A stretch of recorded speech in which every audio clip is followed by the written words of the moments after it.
All right, and welcome to Anonymous Bites Back, episode 51. This is Tyler, your host. Would our guests like to introduce themselves? Hi, this is Sarah. I'm from the Disrupt America organization that partners with other groups to do direct action and different types of organizing efforts on the ground in terms of helping helping communities with the local issues that are important to them. All right, I'm Preston out of Texas. And for our viewers, just keep it. Working for you, or Oh, hey, Chris. I was gonna say we're gonna have more, but somebody just popped up. Oh no, actually, we're gonna have an organizer sometime later in the show for a big event for you guys coming on. Just keep in mind, I'm giving our viewers a heads up. Your host's days on Facebook might be numbered. I'm kind of running on my last leg as far as accounts, so just bear in mind that this show might move to another platform. Well, I mean, if I can still stay on Facebook, I'll stay on Facebook. But if I can't stay on Facebook, then oh well. But Facebook has a major campaign on getting rid of accounts, and they're kind of playing hardball, and they even deleted my real account. So they deleted my real accounts too. Don't feel bad. I wasn't mad about the accounts. I was mad about the fucking streaming media. Everything else, right? Wait, who is this? Chris. Christopher Wolf. You're from Flint, right? Yeah, I'm in Flint. I got you. Okay. Cool. All right, so Smokey, you wanted to talk about some stuff? Yeah, actually, I had a couple points. Since you're actually on the ground in Flint, this pertains specifically to you out there, Chris. There is an effort underway by some of the grassroots political groups, or ex-organizers from some of the Greens and the Burners and so on. They're going to be getting together and finding out what they need to do in terms of putting out a support effort for the people in Flint and seeing how best they can accomplish that. And they're going to be having some meetings over the next week or so to determine, like what they need to do in terms of organizing supplies for people, legal support, you name it, you got it. So they're actually getting very, very organized in terms of specifics and have calls with locals. So I don't know if you want to be in that. If that's something you're interested in, I can give you my information and you can get in touch with us. Right. Yeah, that'd be awesome. Maybe send me it on over Messenger, Christopher Wolf. Yeah, that sounds good. Right. Okay, I will do that. And then the other thing that I wanted to touch on was the West Virginia effort that's going on, and that has to do with the green energy push to put up a turbine generator out there. And one of the things that we needed specifically was anybody who has experience with the turbine repair, or anybody who's involved in electrical engineering in that kind of sphere. We're actually looking at seeing if we can get people who are familiar with either the industry or people who are going to be going into that kind of industry who perhaps would not have the opportunity to get a job right off the bat, because we're looking to instead of giving the maintenance contract to the provider of the actual hardware, get somebody who is going to be there taking care of it themselves. Or on call, or something to put it back into the community, as opposed to paying tens of thousands of dollars to have some guy come out and fix one computer chip every few years. Yeah. Right. Yeah, that's awesome. I can definitely put the word out. You know what I'm saying? Help you out. Yeah, that would be cool. Especially, like even if someone is going through the educational system for that right now, and Right. they're going to be looking for a job, if they want something like that, instead of going into a company that's halfway across the country, if they're in the West Virginia area or looking to move into that area, that would even be better. Right. I So know. I know. I know this isn't the only camp that's going on right now. We have other camps all over the United States. So I mean, there could be other people out there that are close to you that could just get a hold of it, send another camp. yeah, and I'm sure there are a lot of people who are going to be looking into this type of energy for other efforts in the near future. I mean, it's a huge industry, but Right. it's an opportunity for someone who might not, might not want to get involved in a huge corporation and would rather work with an organization and be a part of a community as opposed to the system. Right. Yeah, that's awesome. That's a great idea. Now, so But, what you guys are trying to do out in West Virginia? That would be you guys are trying to set up a permaculture farm too, as well. It'll entail a lot of aspects, and that is included in it, and it'll be it'll be a massive undertaking, but that'll all unfold after we get the basic support system for the energy generation and distribution, and that'll be like, say, next steps, I would say. And we can definitely like bring that up and talk about it as that happens, because I know there will be a lot of people who are interested in getting involved and doing seminars on that, and just doing the general education, because there are lots of people who don't necessarily know how to do permaculture.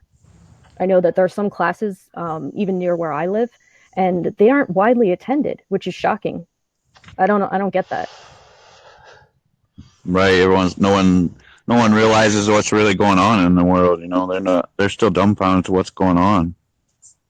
People need I to don't be more educated.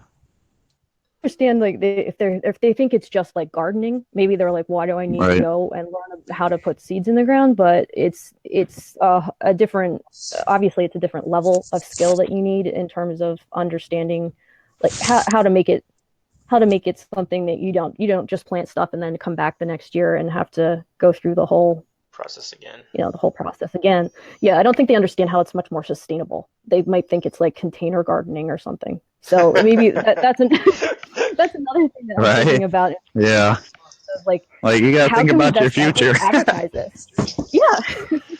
And if more people understood it, then I think they would be interested. I think that the Right. disconnect is just in the Yeah, well, that's the communication thing. and It's the marketing. all about getting the word out, sending a message. It's hard to send a message. People don't listen. But I mean, you got to keep on doing it, keep pushing. Eventually, someone will hear it. Well, that's the kind of thing, like when you guys are on the ground with people who are going to camps and they're trying to find ways to work together. That's a perfect opportunity to educate people and say, like, hey, you know what, this is how you can grow your own food. It can be sustainable. It doesn't have to be expensive.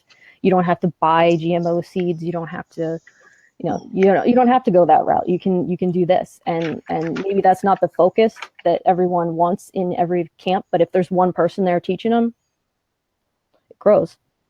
Right. Yep. That's what will happen.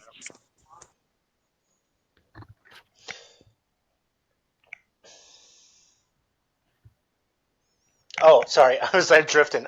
So if somebody wanted to get involved in the in that project, who would they get a hold of to try and get a hold of it, to try and get involved with all that? As far as contact points, it would probably be best if they contacted the show, or if they contact the well, you know what? They can even contact they can contact my Disrupt America page. They can message that page. They can message your page, the Anonymous Everybody Fights Back Back, page. yeah. Yeah, that's probably the best way to funnel it, because but if you have people who are on the ground who are interested in other things along those lines, looking towards the future, I would say send your information anyway, because if we're going to be doing all of this green sustainable stuff in one location, that's going to require a lot of people buying into that. So the more people who put it out that they're willing to be a part of that, the better.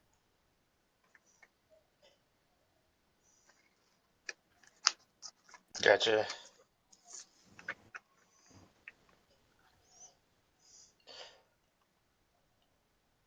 All right. So, what was the topic that you had Oh yeah, mentioned you wanted to bring up? we were gonna talk about the Facebook exodus again. We have a lot more viewers going on. So what was going on? We've talked about this. It's been leading up to. I mean, I've been trying to hint at what Facebook has been doing. Is and any anon knows this. Anybody who's involved in activism will know that your accounts get deleted pretty quickly. So we do have a solution for anons who can't get accounts or they can't stay on there. We do have a Discord server right now. We set up. Smokey's been in there. We have like our own radio channel playing in the background. It's kind of cool. But you can message the page. We'll give you out a link. But a lot of us have moved over to MeWe now. MeWe isn't Facebook. It's kind of like Facebook, but I don't know. It just seems to be a safer place, if you can't stay on Facebook though. Stay with us. Yeah, I can't believe Facebook gets away with deleting our accounts like that. I mean, I went through at least 7 of them just in the past, I don't know, maybe a year. Well, I've heard in the last 4 months guesstimations of how many accounts have been deleted, and it's not like it's a large number, dude. It's a large. So Facebook is only going to get tougher. It's gotten to the point where I have a blacklisted device where I can't use this mobile device because it's not a jailbroken iOS device, so I have to like tweak everything just when I'm even on the PC. So it seems like half the time you're fighting Facebook to stay on Facebook. So Right, yeah, that's not good. it's not a good spot now. We obviously have a pretty good size of anons on MeWe. Does it have all the capabilities of Facebook? No, but it does have some other features that Facebook doesn't. Like you have your own personal storage space up to 8 gigabytes, which is kind of cool. I mean, if you're like me and you like to share files, or whatever you like to do. But it's a good solution for now. We're calling it the Exodus. On it?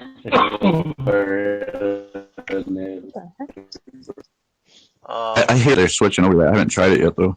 Well, yeah, you can try to get on. You can try to get on MeWe, get an account. We have our groups going up right now. We have the anonymous. We have the collective. We have just a lot of the groups that we have on there. Just if there are some other groups that I haven't heard about, they just haven't been made yet. But there's a pretty good size of amount of us on there now.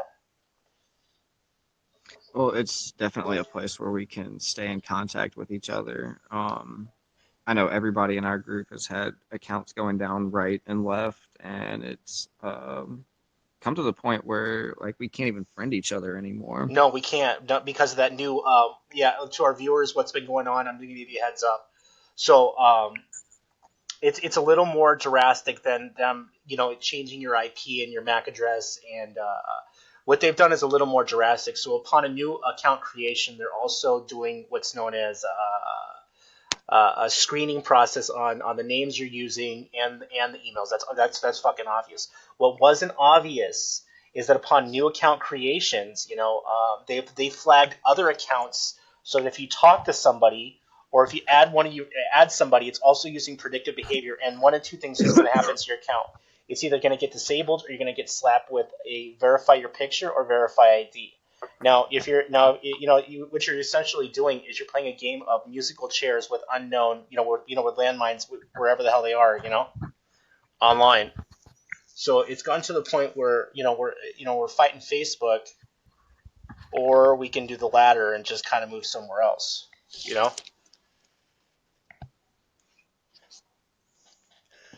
If there's no way to defend it, I mean, Have you guys been on the Anonymous Network any? Yeah, that's John's. That's John's thing. We did check it out. We played around with it for a little bit.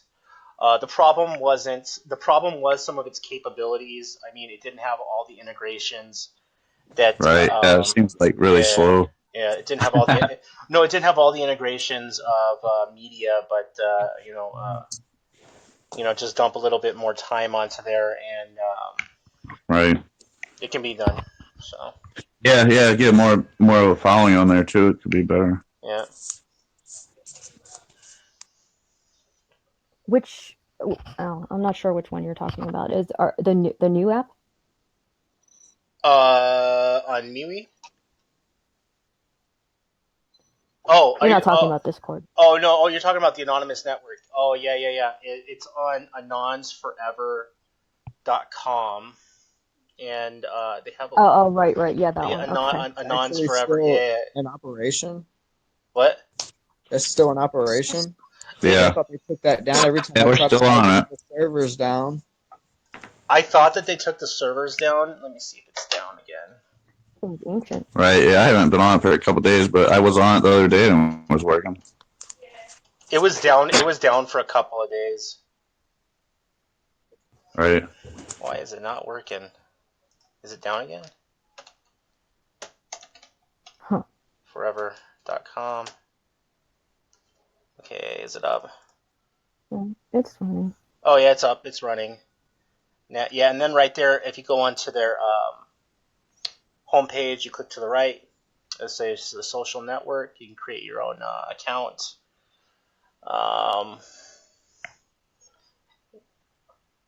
Does it need improvement? Honestly. Quite a lot. Yeah, I was gonna be honest.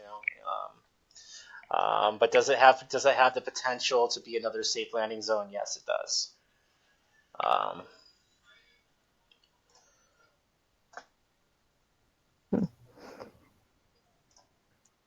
There are a couple things that came up over the last few days, and I think I had added those to the talking points as well. And I think that you had also, Preston, you wanted to bring up something, and current events, and the one that I wanted to mention was specifically to do with the Intercept article that had come out, and how it had talked. It talked in the article about how they had attributed hacks or attempted spear phishing of the voter access into the elections, and they had said that they had attributed it to Russia as opposed to it coming from an American source, which it was an American company, and it was only spear phishing attacks. So they were attributing this Word document to coming straight from Russia and being completely just the whole article was completely absurd, and it has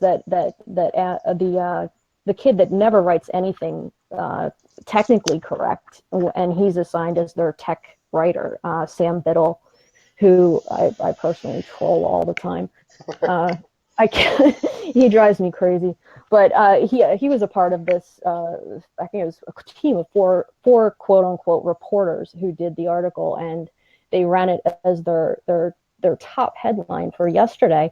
And they said that yes, they had conclusively, and it's inconclusive at best when you come across that type of attribution to any specific country, but it again was feeding the whole machine of this is Russia coming in and trying to steal elections, as opposed to attributing it to the the corruption and the DNC and having flipped voter registrations and all of the stuff that had occurred, and they still haven't to this day even covered the DNC lawsuit that's going on.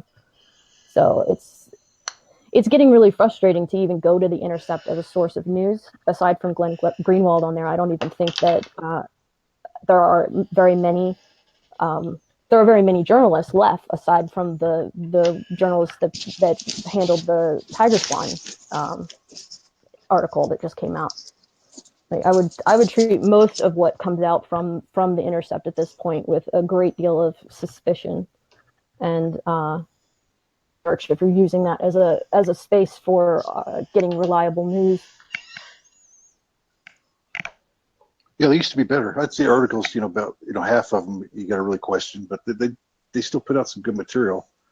Yeah. Now on that case, apparently the lawyers have been getting death threats. Some of them now, allegedly, one of the calls came from Debbie Wasserman Schultz's phone number. Now that was probably spoofed, but Is that coming from Tiger Swan or so? No, death threats against the lawyer, right? The lawyers that are handling the suit for, and this is being brought up by Bernie Sanders supporters that feel they were defrauded, by not having a legitimate election take place. Well, they actually filed it. They filed it under those specific constraints to a degree, because the only way that you can sue a corporation is for monetary damages for the most part, and have it be successful. But really, what the goal is to uncover as much of the illegal and quite frankly treasonous procedures that the DNC has done in the course of the elections, because they were playing around with registration. And say you were not if you were a Democrat, you were a registered Democrat, they would flip your registration to independent. So in states that have that restriction, where you have to be registered for the party in order to vote for the party in the primaries, you get kicked off the voter registration roll. You go to vote, and then so you get turned away. So people who specifically registered as Democrats to vote for Bernie Sanders were unable to do so when they arrived at the polling places. That was just one of many instances. So unfortunately, there's not a way that you can necessarily bring all that up in a concerted effort in terms of a lawsuit against a corporation. So this is probably the best way they can go about it. I don't think anybody really gives a damn about the money, from what I've been hearing. I mean, personally, I never invested in his campaign, but I do know that the lawyer who's handling it, his name is Jared H. Beck, and he actually filed it mostly because of the corruption and everything that was going on with the election fraud. And then also these other deaths have come up. There was the death of the man who served the DNC with the actual papers for the lawsuit, and then Seth Rich as well. So there's a lot of weird stuff going on, and I don't know how much of it is actually deep state interference and how much of it is the DNC and all of that. But I know that there's a lot more going on with it than paying one's money back. So dead bodies already popping up? Well, because Bernie Sanders doesn't have anything to do with this suit. If this was brought by others, that was my impression. Donors who were offended by Bernie Sanders donors. They filed on behalf of multiple people, but I'm sure there were people who gave a lot of money, even though it was a grassroots kind of what was it when he was getting donations? I think they were all, for the most part, under $10. Fairly small, yeah. It's the point of the thing. Well, now maybe we say you can't sue a corporation, but at the same time, the DNC may be a corporation, but they are providing a federal function, a federal election function. Yeah. And so you can't, the government can't walk away and say, "Oh, it's a corporation," and vice versa, because you're both tangled in an agreement to provide a legitimate function. And Well, that's that's the why I think fraud. they had to pull it out. They had to kind of say, like, look, we're going to sue for monetary damages, and during the course of these proceedings, because they are going to get a lot of information in discovery, whether it's suppressed or not, that's to be determined. But it will come out in terms of, like, one of the things was the laptop that Seth Rich had. They will gain access to that depending on what kind of information is permitted to be brought up as part of the lawsuit. So since he had direct access to the voter information, that's likely that it'll come to light in the court. Well, that's So very all of important what they 'cause can it pull can out lay- in discovery is going to be important. And they may be able to file multiple lawsuits afterwards on behalf of, say, like the country, and say you committed treason. Not that the GOP didn't do the same thing, probably, but Well, they did to Ron Paul in '08. They did the same thing. yep. So it has a lot of interesting places that it could go as long as this one lawsuit succeeds. Well, the whole thing about the laptop, that would be great to see it come out, because that'll give us a lot of information showing how this information that is out already came to be, and lay this Russian narrative to rest, because anybody that's been following this knows that Russia didn't hack anything. Everything that was leaked came from Seth Rich. That's why the man's dead right now. And it seems all too common that this is how the Democratic Party, and more specifically the Clintons, handle stuff. Like when everything came out about Benghazi and her involvement in that, it was immediately, oh, well, don't worry about that. Let's focus on this email server and potentially letting state secrets get out. It seems that they go with this, look over here and don't look at what we really did wrong. Oh yeah, it's the same thing with the Yep. media. It's like, controlled releases of shocking information to distract from whatever actually important gets out into the collective minds of people, and they start asking questions. It's like, oh my God, no, look this way. So I'm actually sending you the link for Jared Beck's page in the chat, just so you can take a look at that if you're interested. He has a lot of information on his Facebook page when it comes to where the case is at and what's being brought up next, if you guys are interested in checking it out. He kind of keeps like a running blog there of what has come up and what he can release, because of course he can't talk about everything that's going on. What is public knowledge and what isn't. Now Right, both yeah, that'd be awesome to get into some of that. Check it out. now both lawyers in this case have had death threats. Now, in an unusual alliance, Oath Keepers and I believe another coalition of militias are going to be providing security for these two lawyers, since they've had so many death threats. So it's an unusual time where the right wing and the left wing are kind of getting together. Yeah, I was surprised to see that. I was like, really?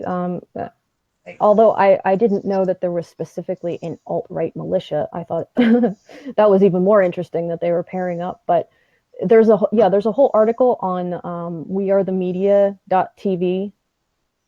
There's a lot of information on there as far as all of the details. But I think they detail in there who the Oath Keepers are and everything else. Maybe you could give people more information about that, because I thought for the most part they were not likely to get involved in anything like this. No, they've gotten involved in Kentucky. There was a woman, she county official, that didn't want to do the gay marriage license. They offered her protection. Oh, right. Okay. They've done other operations in Oregon. There was a sugar pine mine operation. They've been here at Berkeley a couple of times now. They're finally getting organized and starting to do things. But no, they do get involved. It's just, there's no logic to it sometimes, from national level, but they are getting involved in various ways now. Yeah, that is pretty interesting. I think what might have made this happen is apparently these lawyers and Stuart Rhodes, who runs Oath Keepers, is also a Yale trained lawyer. They went to school together. So even though they have totally different political philosophies, since they know each other and this is happening, they're actually getting together on it. It's pretty interesting. They also the other thing that was weird that came up about that I noticed was they had another person jump in and say, this woman, her name is Linda Ives, and she said that 30 years ago there was a cover-up of her son's murder, and there is a tenuous link somehow that is going on, that is trying to be proven between her son's murder back in '87 and all of the witnesses in the files and everything that had gone on with that, and pointing to the Clintons and all of the stuff that they were involved with back then in terms of their rise to power. So more and more keeps coming out as this goes on, and I think that's another good thing that's coming out of even if the lawsuit gets dismissed and they say, like, the corp, or even if they settle for some paltry amount, which means nothing to the DNC. All of this is coming up now, and all of the corruption, and people are getting to see, like, very clearly, this is your government, this is your political party, and guess what? It's not just this one; it's both. They're the same thing. In a country, we don't have any elected government really anymore that isn't beholden to one of these two groups, and they're both being paid by very, very rich people who don't give a shit about our lives or what benefits the people of the United States or freedom of speech or any of that. So it's going to cause a lot of problems in that people are just not going to sit around and be silent anymore. And well, I think it's about time. Yeah.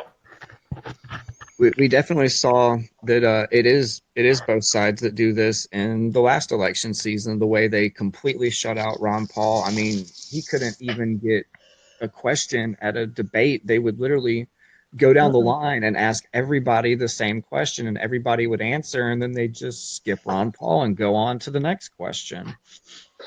Yeah, they've done that. They did that all. Even anytime a libertarian gets involved, like they can always have one on the ticket, but they're never going to win. That's a given. It's just never going to happen because they're not part of this monstrosity that drives what is considered to be free and fair elections, which they're not anything but. So we have a monarch that's installed. Every few years it changes and people get pissy and things continue on. So you have people screaming and all the contained dissent. So, anytime something, I've noticed that too, like anytime I try to organize all of the grassroots stuff that starts out as, for instance, we had a group that was organizing locally in Pennsylvania, and they had a Harrisburg rally that they had planned, and they decided, we're going to do a rally for Flint. We're going to go to the Capitol, and we're going to complain about this.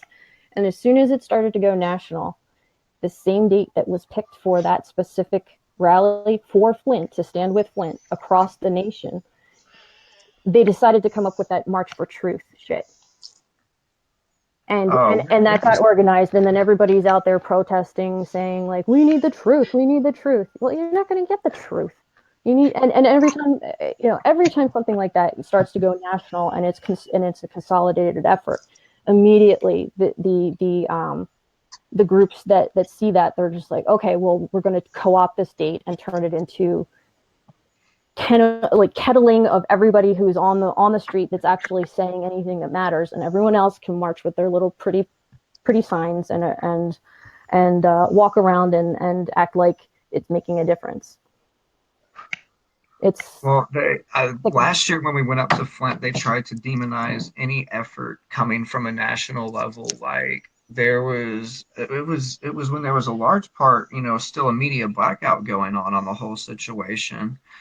And all of a sudden, like, the media just starts talking about, like, activists are planning on going to Flint, and that's not advisable because the community's very upset and all the black residents want to kill white people.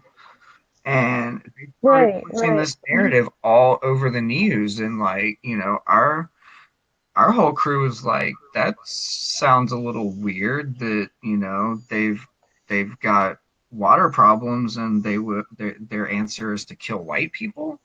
That doesn't even make sense. But I mean, we go up there and, like, that's definitely not the case. These people are, just so happy that we brought them a freaking bottle of water that, half these people are in tears. Did you guys see our new post of what happened here yesterday? No, I did not. I lost a lot of the people I've been following in Flint when my accounts went down. Right. Chelsea Lyons uncovered some stuff about the councilman from the was that the land bank? Is a sales manager. Sales manager of the land bank said that the Flint water was bad because the niggas wasn't paying their bills. Said it right on the air. Yeah. Oh, yeah, I did hear about that. Yeah, he resigned yesterday. No shit. And now they're saying that they were smoking weed right in the land bank. All kinds of marijuana was going through there. Like, they were selling it right from the land bank. It's crazy. What? Place is corrupt. But goddamn, if I smoke a joint, I'm going to fucking jail. Right, I got all the info on my page. Like the phone messages and everything. Hey Tyler, maybe you could post the links to all of the news articles that we put into Google Chat right underneath the Right. The Yep. Right I'll do that. Yeah, I'll do that. Yeah, because I'd like to look at that some more. I have to read up on that a bit, but I mean, it's right. Yeah. Like, yeah. Give me 1 second. I'll do it. Like, they want to make everybody afraid of one another, and like, oh, black people will never get along with white people. We should start a race war. It's all about, no, it's obviously not that. When you get out there on the ground, you realize, no, nobody hates each other. They just want to live.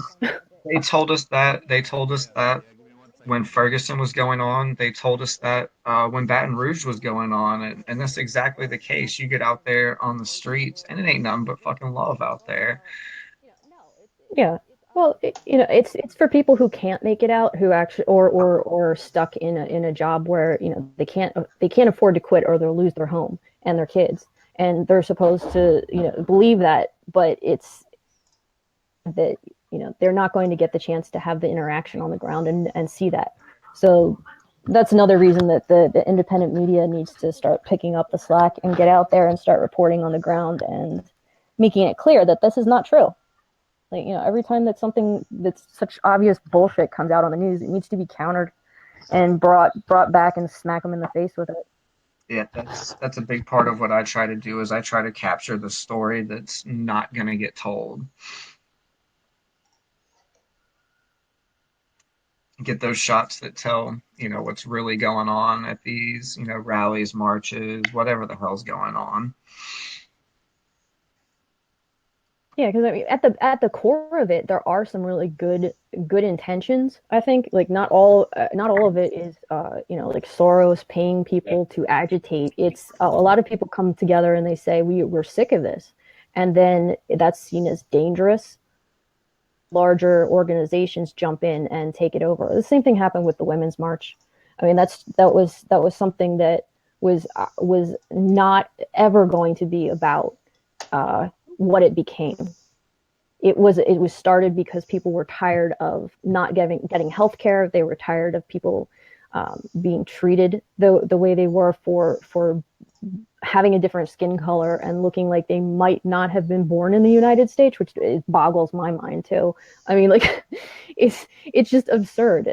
All of it, got twisted into something completely different. So it just showed that you can't do things like that on a national scale. So you have to be smarter about it. You have to infiltrate their marches and turn it around so it's what you need them to be.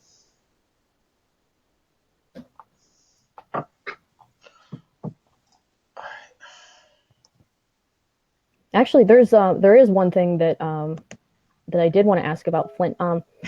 In terms of that guy resigning, have they actually done anything as far as like trying to remove the officials aside from shaming them out of office, like legally? I haven't heard anything about that at all. I couldn't tell you if any legal action. No, they haven't did anything. They had an emergency meeting. That's about all they did, but really didn't do nothing. He resigned. They didn't really say nothing. No, he's not looking at any trouble right now. That's for sure. The most I've heard towards any of the people involved is, like, you better change what you're doing because when it's time to vote, you ain't getting that vote. But that's a ways away apparently because this has been going on for quite some time and nobody's been voted out of their positions yet. No. Well, the Department of Homeland Security took over the voting infrastructure against the Constitution, and so now you think we're going to have free and fair elections with them controlling it? I'm not sure. I doubt that. I was going to say I'm not sure if it's been free or fair for a long time. Yeah. I mean, it's just obvious that it got out of control because Trump wasn't supposed to get that many votes. So they were shocked that actually occurred, and they're like, "Oh shit! Well, we better make sure we lock that down." They're adjusting the software right now. They were only planning for a 10 or 15% skew, and they weren't quite ready for more than that. But next time, you can be assured. So like, oh shit, the algorithm doesn't work. Fuck, he won. Yeah, so here, a little bit more tweak in there, so we can just take down everybody. Pretty soon they'll be getting 80, I posted 85. that information on the chat message page too. You guys can check that out if you want to. Yeah, seriously. I mean, I think that's what they're going to do for the next year or so. They'll be like, okay, we'll test it on all these like shitty elections that we don't care about because they're local and they're not real positions of power. So we'll let people have their way and win here and there, and we'll get it on point. So by the time it gets around to real elections, like the anything that sways any kind of important decision, we'll make sure they're in our pocket by that time, and then we'll have it on point by the time we get around to real people that we need to have in power. And it'll be all set. So I have no idea how we're going to get that back from Homeland Security. Aside from using paper ballots. Our rights back. There's only one way to get them back, and it ain't going to be fun. I don't think we can say that on air. Yeah, I don't think so. Well, I'll promote it this way as a million-man open carry rally in Washington D.C. The main event is going to be a remake of the 1812 battle. That's what we're looking for. Well, we could have I want to be historically correct. I'm down with that. I'm ready. I'm not saying John said he's ready too. Say let's do this.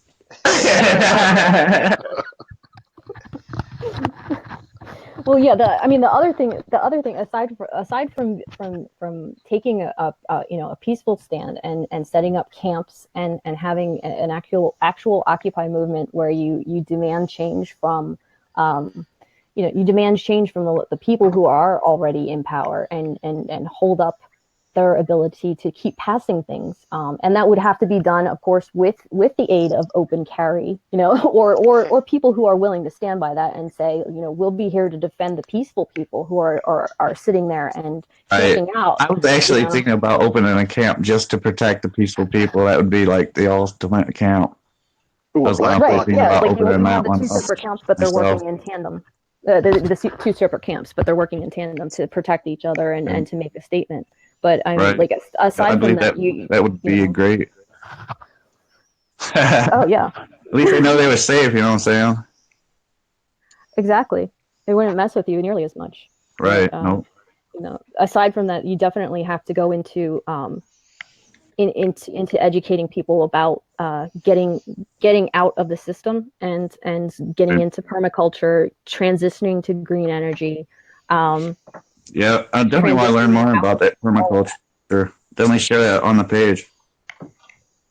Yeah, for anybody who's interested, because I mean, even I don't know that much about it because Yeah, I don't. I'm not that well versed in it.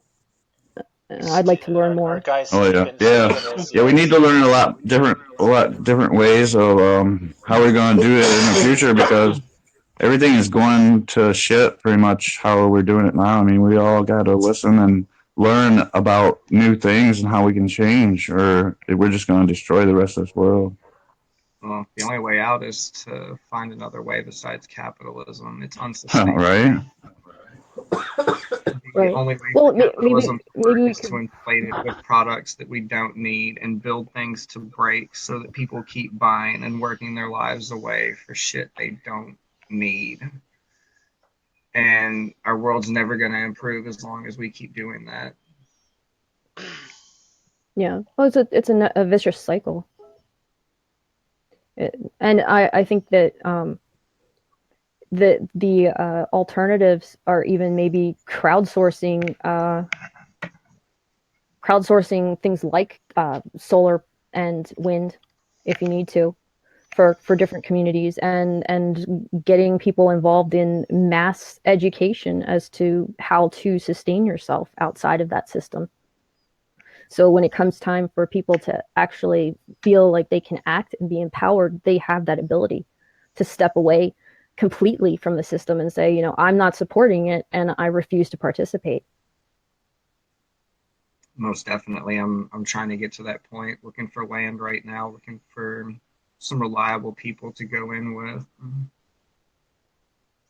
But even in the cities, I mean, we tend to put up big gardens, but we don't need to be going that route. I think a lot of people who are well intentioned, they also don't know enough about permaculture. So didn't you guys have somebody on the Yeah, that was Steven. actually a friend of Yep. mine Yeah. that lives right down the road. Oh, okay, cool. So yeah, I hang out with him and learn quite a lot from him. I've been to a couple of the projects that he's done around here. He has put together this entire permaculture food forest. You can eat almost anything that grows in there, aside from a few plants that are supporting the system. And Right. I mean, it needs very minimal attention. It takes care of itself. It's pretty fucking amazing. To do it in such a tiny spot and produce the amount of food that they're getting out of it is pretty awesome too. How much are they actually getting? Are they actually getting out of that in terms of Oh, space to production? I couldn't tell you pound wise, but I mean, like the lot they're actually farming in is maybe like half the size of a soccer field. That's pretty big. Like Oh wow. it's not too big at all, but they're getting, Yeah. quite a lot of food out, especially a lot of the fruit does really good down here. We're almost like a tropical. Actually, we're pretty fucking tropical if you want to get real about it. So the fruit does really good. The berries are really easy to produce down here, so that kind of stuff is just like cranking out massive amounts. Like hell, I've got a couple blueberry bushes, and like off just a couple of months that they produce, I can throw enough in the freezer to last well past when it starts producing again.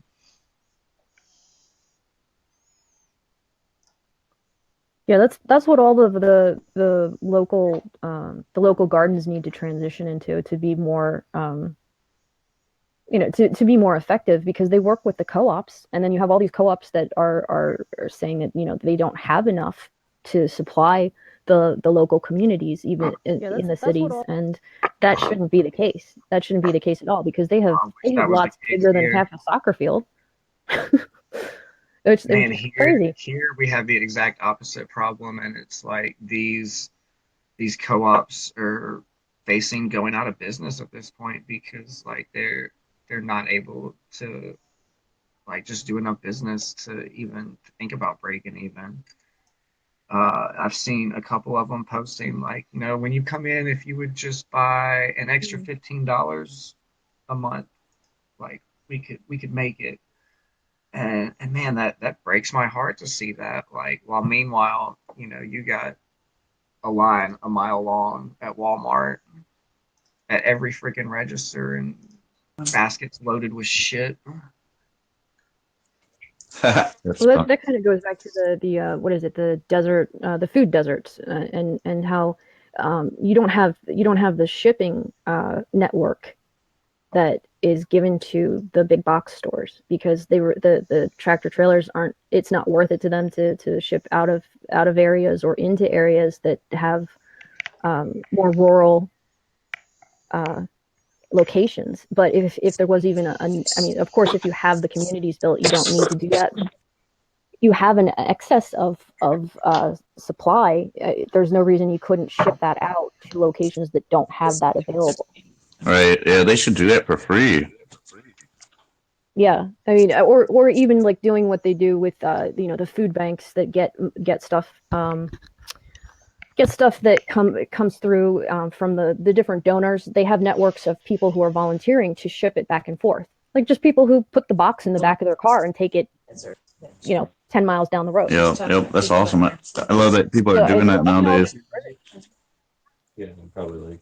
You just got to connect the right people. So a lot of it has to do with just getting in touch with others that are willing to do that. Like, if you don't have a car, find out who does, see what you can do. But it would involve We set up like rideshare page or anything, any kind of pages. I mean, now with this social media, I mean, people should be able to talk all the way around the world. If you need help, just ask for it. Exactly.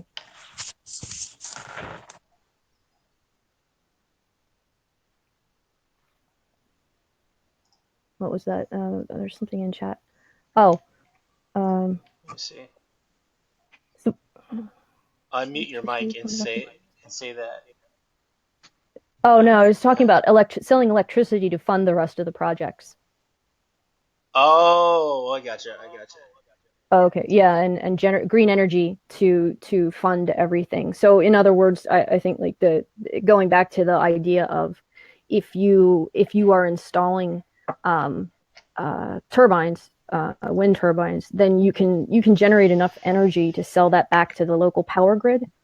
I was involved. I was involved in some solar companies. They it wasn't a lot of money though. Over a period of a year, it only added up to like hundreds, maybe 1,000. If you had four of the huge a couple kilowatt solar panels though. But that's solar panels. You're talking about turbines. Yeah, when you compare the two, the output is vastly different. I mean, that would power a house, hence the move to the new solar panels that look like shingled or roofing shingles. Mm-hmm. I think it is. Yeah, but in terms of like entire communities, you'd have to put up a few turbines. Yeah, but I think that would be the way to go in terms of it's showing any kind of profit. Mm-hmm. And right now, all of the power grids offer that as an incentive to go green, even though they still charge you the distribution fee. But you still need to go ahead and deal with a specific company. So you're picking who you're dealing with and whatever rate they can offer. And if you can beat their rate, you're going to get picked, obviously.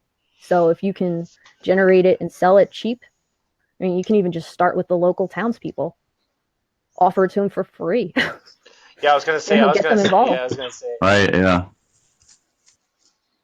I mean, that's what people need to be looking into. Like, if you have enough land, start putting together plans, like, to put up power generation in that kind of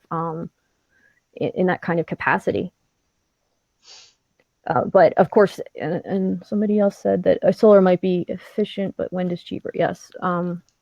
But there are some places that I'd imagine solar would be a good bet, because even in well, yeah, if you live in an arid area, Arizona, high desert, they have massive, out in the desert, they have massive solar farms that can generate a lot of electricity, though. Right. And there's hydroelectric, and then you have You you've got seen fuel cells, yeah. the ones The offshore where they windmills are have just huge the up north. turbines underneath. They're so cool. The floating pads that have they're almost just they're like propellers underwater. Oh, I thought that I didn't even know those were. I just thought that that was a theory, but at this point, I didn't know they actually made them.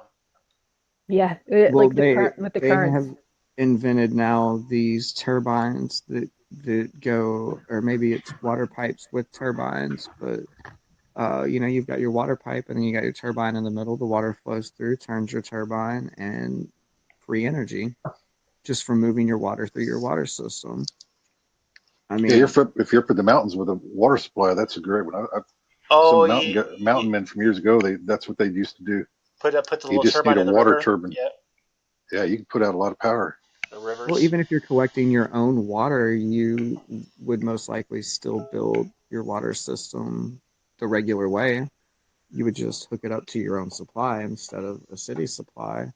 So it's not something you couldn't outfit, your own pipes with throughout your house and your property. Yeah, you're more limited, like on the water flow, though. I mean, it would help, but yeah, just line water. I don't know how much that would do. Well, it's not going to be Well, flowing like the main line of the city, that's for sure. No, but I mean, if you change the focus around, you can bring pressure to bear on a location to say that no, we're not going to invest in this as a community. Instead, we're going to turn it around and say we'll invest in whatever is the most effective and efficient way to generate power for the whole town and or community or city, whatever it may be. I mean, it doesn't have to be where you need to move away to a whole new location and start over. yeah. They just need to retrofit the shit that doesn't work or the shit that's draining you dry. I mean, that's the people just put up with it and think like, that's too expensive. I can't do it. But if they come together and say collectively, no, we can do it. That's when people start to get a little scary to the government, of course, but it's never too expensive either, because I mean, we're always sinking money constantly into these systems that don't work. There's always the money for improvement. Exactly. And really, it should be our choice what our money is used for. And it is. That's the mistake we make. People will say like it should be, but it is really. In actuality, it is our choice. It's just we're sitting back and permitting this to happen. This is all permitted. This has been allowed to occur over a long period of time, and people just don't stand up and say enough. Right? Yeah, they never stand up and say nothing. Well, we've become too docile and passive over the last couple hundred years. When America revolted against Britain, I mean, the taxes, it was over what we would be thankful to have these days.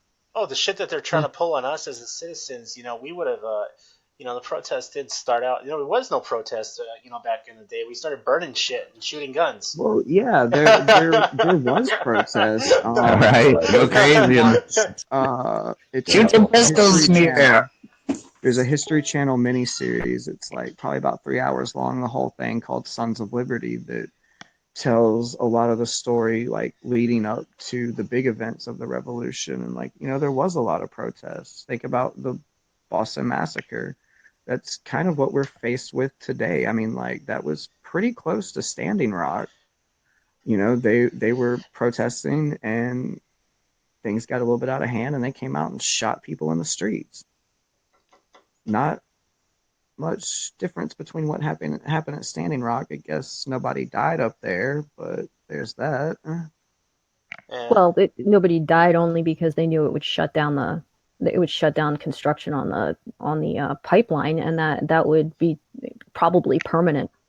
And they have too many other things going on to allow that to happen. I think that was even Hey, in that would be the- awesome. That would be awesome to shut that pipeline down. I'd love it. Now, people may die at some point as a result from being up there because of the chemical poisoning that was going on. I mean, a lot of these people are still having health problems. Right. Even oil spill people are having health problems. I watched that John Bolenball, the whistleblower on them pipelines, and the places he was going and interviewing people. I mean, they were all really sick just from the oil being flowing through the river in their backyards. Made them sick. It's crazy. Yeah, that's why we fight these things. I wonder how it would work in terms of having the militia that we have in terms of grassroots people who are all for open carry and protecting all of the people who are converting everything to green power. Instead of making a stand in the streets, you could simply go around and start installing green power everywhere, and then you wouldn't be reliant on the structures that are in place. Yeah, that's a good idea. Yeah. Well, when you say protect it too, that's something that's necessary in some places because we've already seen a lot of coming after home food growing, rain collecting, Mm-hmm. all kind of stuff like that. That they're Right. deeming you can't do It has in rain certain areas. collecting is illegal. You can get put in jail for rain collecting. I'm like, how the hell? That's so simple. I mean, what the hell? I can't believe they let people get away with that. Well, at the same time, I can't believe the people involved bend over so easily. Right. Let them do it to them. Yeah, people have done jail time over this. Yeah, you don't hear that being advertised. That's why people just assume that they cave and walk away, and that's because it's meant to scare people. It's meant to cow you into submission, but it's not the case necessarily. Most of the people who are doing it, they're peacefully opposing it, but when they come into your home and they start taking away things and driving you off your own property, then yeah, you, peaceful or not, you get arrested. So that needs to be something that is looked into in terms of pairing up with people who are able to protect in a more effective way entire communities who are making stands saying this is not acceptable and we're going to install our own power structure. Right. I've heard that there are some areas where they're trying to write legislation to deter people from getting off the grid. Yes. Yeah. Yeah. Yeah, they know they're going to lose their money. And again, you know what? So they write legislation, but if you're not going to participate in that, then what are they going to do? Right. Yeah, that's another thing. You got to get everyone to participate, or it's no use. And it's really hard right now to get people to even participate in anything. I mean, it's like they just act like they don't care. Well, but then again, is it really such a bad thing to not participate? I mean, think about it. We have speed limits, but how many people actually participate in following the speed limit? Like 10%. Right. So okay, you see everyone screaming Not about even the how cops, like, not we even need the to cops. remove the speed limit. Not even the Hell cops. no, listen the to that cops shit. don't listen. They don't listen to nothing. They do whatever they want.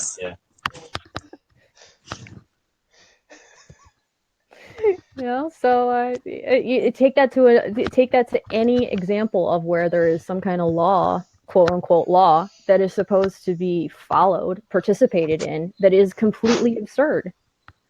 No, just don't do it. Right? Yeah, that's it. I mean, who are these people that are writing these laws? I don't know who they are. I didn't vote for them. Right? Yeah, they just come up with these laws out of the clear blue too. Yeah, it's just absurd. Like, I mean, like there gets to a point where it's like, okay, if you're not going to give us a voice in the voting booth, then okay, we didn't vote for you, so we're not following your rules. We're not participating in your government. We're not participating in your, whatever it is you put out there. We don't have to do it. Nobody has to do anything. They do it to like. Well, they have the one thing. They do have enforcers of a law to scare and deter people into submission, though. That's where they always get the upper hand. It's mostly a psyops thing.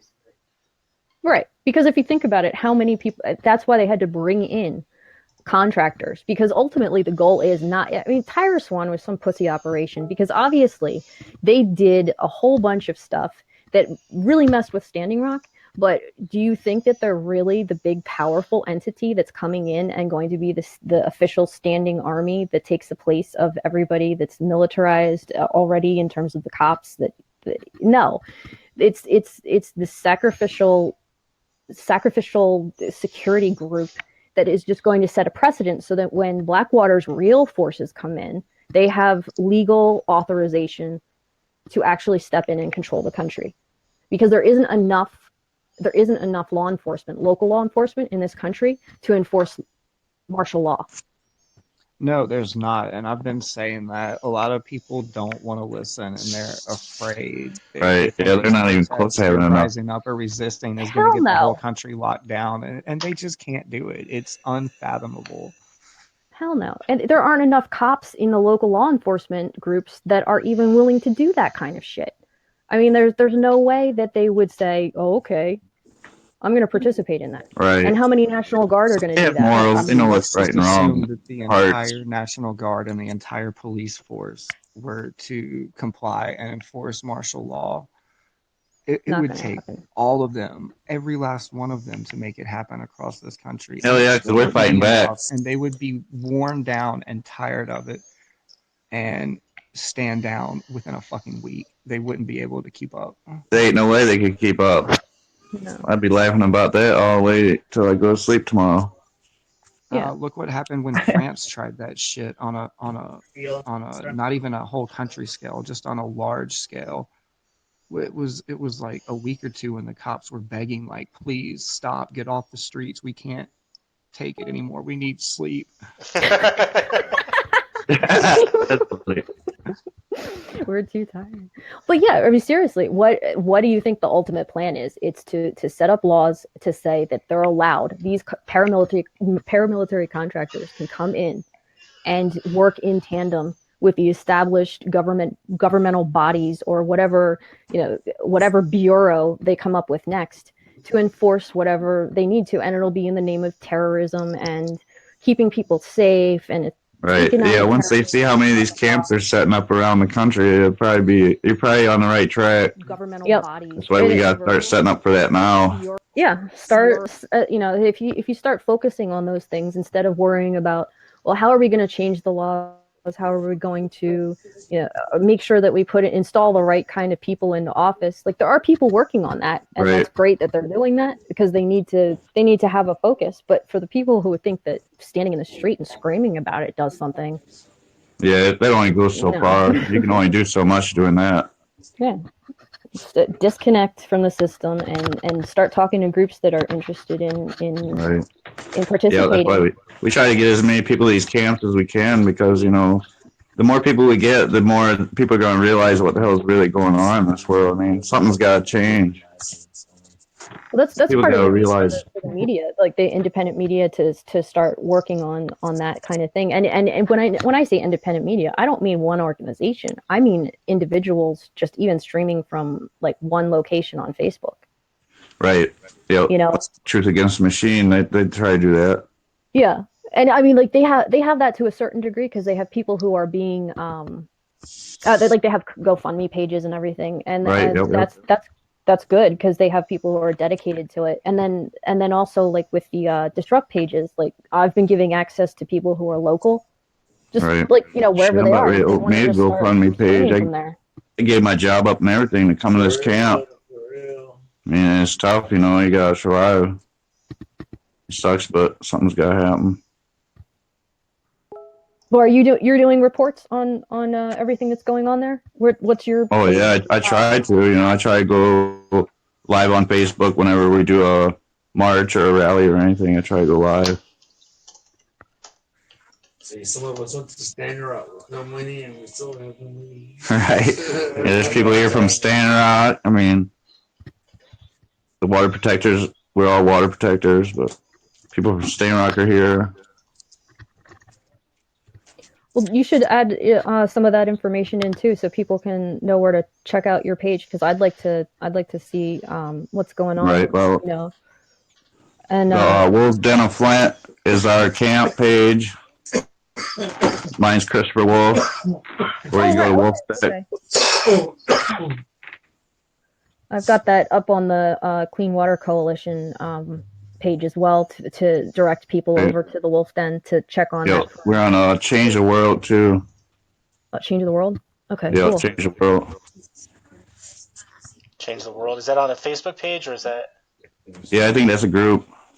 Oh, group. Oh, okay. All right. Since I lost my count, I'm like, I don't know where anybody is anymore. Right. Yeah, it's on Facebook though. Like that's how you find it on Facebook. Gotcha.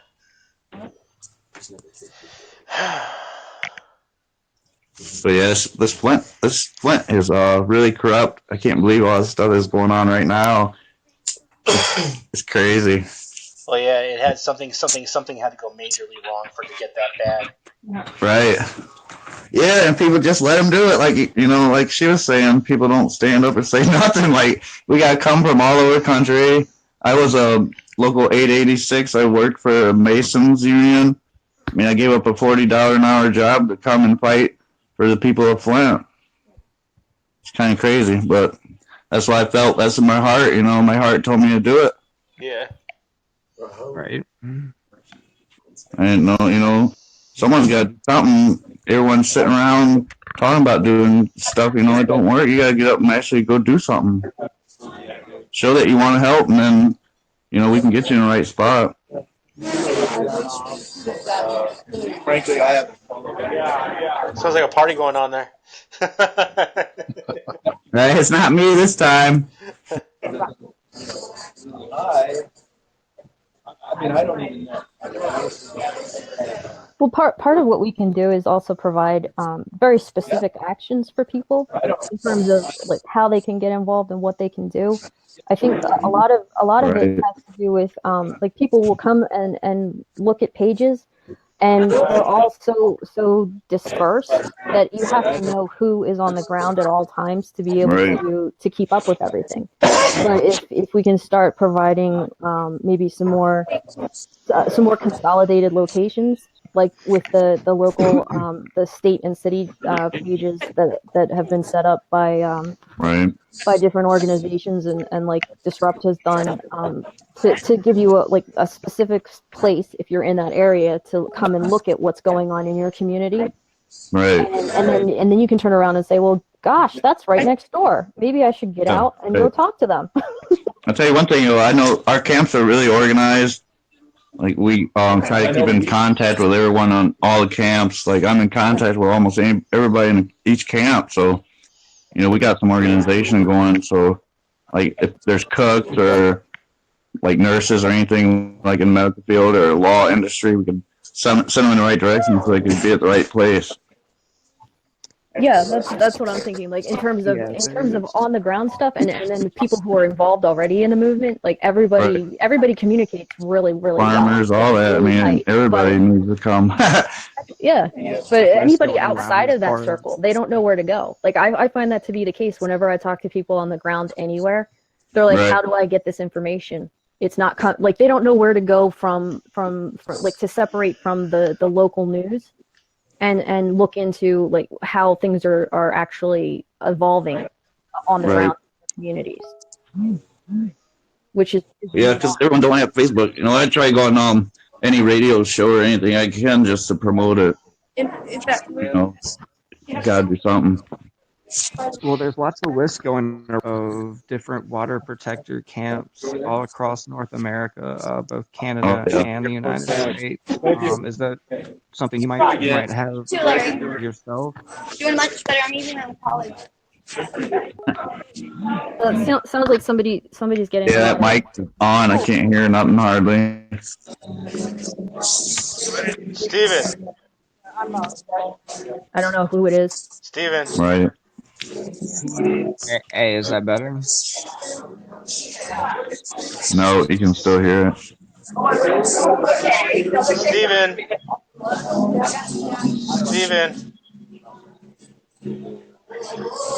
I think he put it. Steven. He must have walked away. Steven, your phone is in your pocket, man. Stop dialing. Steven. Holy crap. That's messed up. It's a Can you go to party. commercial and It's dump the call? Right? Just shut up for a minute. Hold on. Let me see if I can. Let me oh see man, if I let's can. just party. Go get you a beer. Oh wait. Oh, there you go. There you go. Fire him up. It's a party. All right. What was that about That a was great. list? We had a list of all the. Yes, there's a couple of different lists going around that have all the camps at different water protection sites across North America. I was wondering if anybody had that on hand. I don't right now, but that is an awesome idea. Last time I counted, there was 14. There's more now. Yeah, Right. there's a lot. Yeah, the last going count on was that's like not being 14, but talked there's about. more now. I'm almost 100% positive. There's 2 that just started yesterday. I know one in Colorado. I don't know where the other one is at. But yeah, we need a list or something so people know, you know what I'm saying? That is a good idea. Yeah, I'm still trying to get out and scout the land down in Louisiana, but every time I go down, it's fucking raining. Like, Right. all fucking I weekend. hear they want to start camp in Chicago also. Hell yeah. I mean, they're popping up everywhere. Everyone wants to start a new camp. Like, Not everybody wants clean crazy. water. Right. Imagine that. Yeah. That's what happens.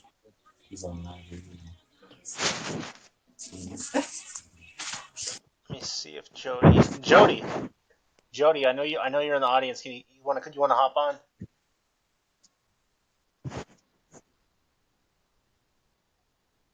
No, Jody ain't there. Oh. I know he's listening somewhere. So no, we're gonna talk probably a little bit later about what's going on. Something we talked about earlier in the show, but there's gonna be a march going on for Occupy the Fed. So it's his baby, so I want him to talk a little bit more about that.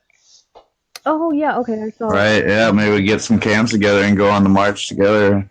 That's what I'd like, get everyone unified. But yeah, this is something that I had a past failed op. Well, it wasn't a failed op. We just kind of let it go. It had its own bourgeois. The people that were involved in the op weren't kind of like going my direction. But this was something I had planned a long time ago. Was to just like basically what happened in the APL we could do with the Federal Reserve System or the Federal Reserve. And you can change a lot of things about this government. You can restructure it, but still the money has to come from somewhere. And there's no reason why a foreign entity should be printing out our own money and charging us at interest to use it, and then making us pay. It's integrated with the Internal Revenue Service, making us pay federal income tax. It's all tied together though. But getting rid of the Fed. Always have a way to tie it together. Yeah. Well, I mean, essentially, it's crippling us, and if they did an audit, they'd be very surprised how many holes there are in their balance sheet. Well, if you see them speeches, those Fed governors and the Fed chiefs get up there and they flat ask them, "Hey, where did the money go?" And they won't tell them. Well, remember the Lehman Brothers. Remember the Lehman Brothers never paid back their loans. Wow. Yeah. What was it, like $2 billion or some shit? The fuck? Yeah, there was trillions stolen. There was like $4 trillion that went to Europe. I mean, who do we work for, man? No, we work for the. It's all about the. We work for them. It's all about the banking and the banking. Banksters and the banking cartel and the elite. That's who they're backing up. Yeah. Yeah. 100% true on that. Well, that was the final big scam they put over, man. When they put that in, and then the IRS the same year to back it all up. Oh, yeah, we were sunk, man. Aaron Russo subpoenaed the IRS and remember that whole stop the income tax movement where he questioned the ex head of the IRS, quoting stuff, some paperwork saying that it was a voluntary tax, and and also quoting a court case which kind of verified that went to the Supreme Court. But the guys at the IRS actually think it's a legit tax. It's not. It's fake. It's made up. Yeah, the whole way it got voted in, all of it was a scam. Yep. Well, now they got the new climate tax scam. So that's the next thing. If they can put that on you, man, it's just one more nail in your coffin. That's what it is. Yeah. One more. We'll stick that second black boot on your face. If you didn't like one black boot on your face, you're gonna love two.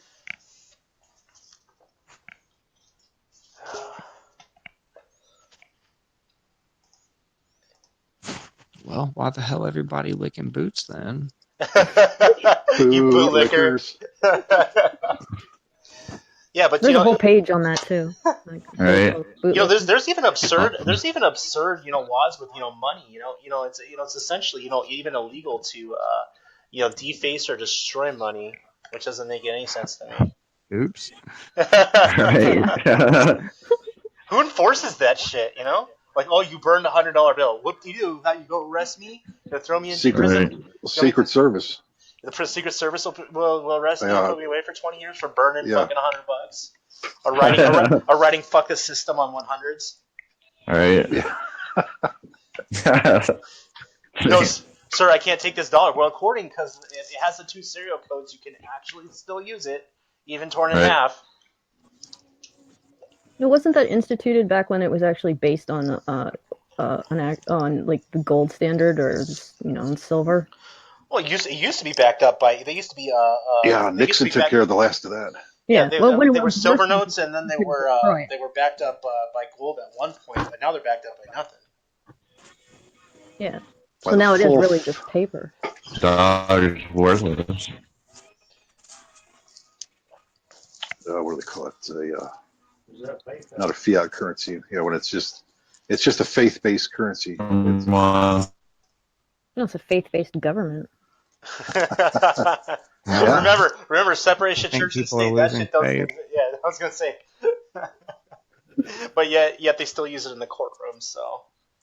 Yeah, and they give them 501c3s. So there's a lot of separation. Yeah, I know that's right. You'd be surprised who they give out. They give out those. The absurd religions that are out there. Pastafarians. Absurd? Well, there's some weird ones out there. There was like this one guy who got one. This guy was actually one of the pioneers of legalization of marijuana. God, this is like late 90s. He had like the Church of Marijuana. And I'm serious, dude. And this guy was able to like smoke weed legally because it was like part of his religion and shit. Mm-hmm. You see pockets of that. Well, the Rastafarians. I mean, that was one reason to become a Rasta way back when. I think there was even this research chemical, the Church of something, whatever, and they were.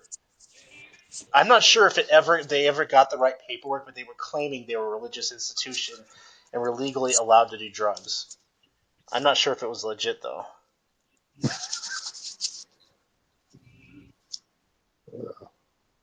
Yeah, it's hard to. It's hard to get it done legally. Well, you can't even do that in Colorado. See, I mean, just because the state law says you can. I mean, the feds are still there saying you can't. So you see what they did over to California over time. They just shut a few down here, shut a few down there. Well, I had friends out in Cali that they jumped on that bandwagon. Where they got the legit license, they dumped the money, they got all the plans, they did everything right. But lo and behold, you come into your business one day, and everything's gone, and lo and behold, only to find out you've been raided by the DEA. Yep. Yeah, so it's just Hundreds of it's a thousands, dirty game. I guess you'd have to hope. hundreds of thousands of Yeah, dollars fucking dumped into this Pastafarians.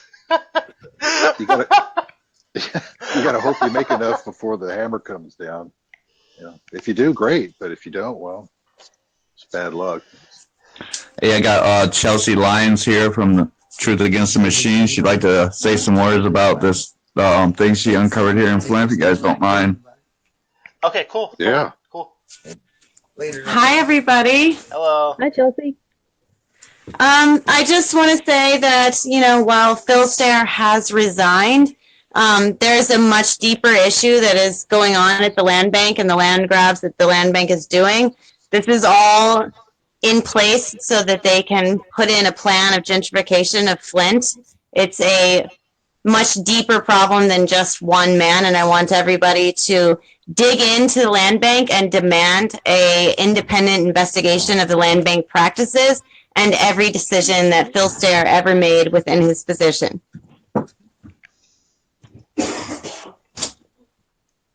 Yeah, it definitely it sounded like that from the very beginning, that there was something bigger, and especially when I saw some video about the homes being torched. Do you know anything specific that you can mention about that? Because I don't think a lot of people know about that either. That hasn't gotten the same coverage that all the other stuff has. But they've been burning down homes. Yeah, actually, like when you actually get into the city of Flint, it's one of the most striking aspects of Flint is how abandoned it is, how many abandoned buildings there is, how many empty lots there is, how many burned down homes are just littered throughout the neighborhoods of Flint, and they don't even clean up the rubble. They just leave the burnt devastation of these homes. And the land bank owns these properties. All of the properties that you see that are abandoned and are like devastated, they all are owned by the land bank, and that's who we were investigating, and that's how this all came about. Yeah, so it's going to make the city a lot of money if they can successfully drive out all the poor people taking up all of the area, and who knows what kind of deals they have too. I mean, by extension, you should check and see also what kind of contracts they may have signed, or what companies they're making deals with, like what big companies, because I wouldn't be surprised if they were doing something sick like putting a stadium in. Right. I mean, they have a lot of contracts with big corporations, especially around fracking and the natural resources that are predominant in Michigan, especially the Great Lakes. They're one of the biggest water sources in the entire world. So it kind of makes sense that you would want to take that area and for a gentrification plan. Yeah, and I haven't looked into, like, do you know specifically if they have contracts for drilling there? Like, because I haven't heard that come up in terms of, like, this is the next yes. step. Okay. Yes, there's interest in fracking in Michigan. That is why they were actually trying to switch over to the KWA water pipeline, is so they could use that fresh water for fracking. So all of this is tied back to fracking.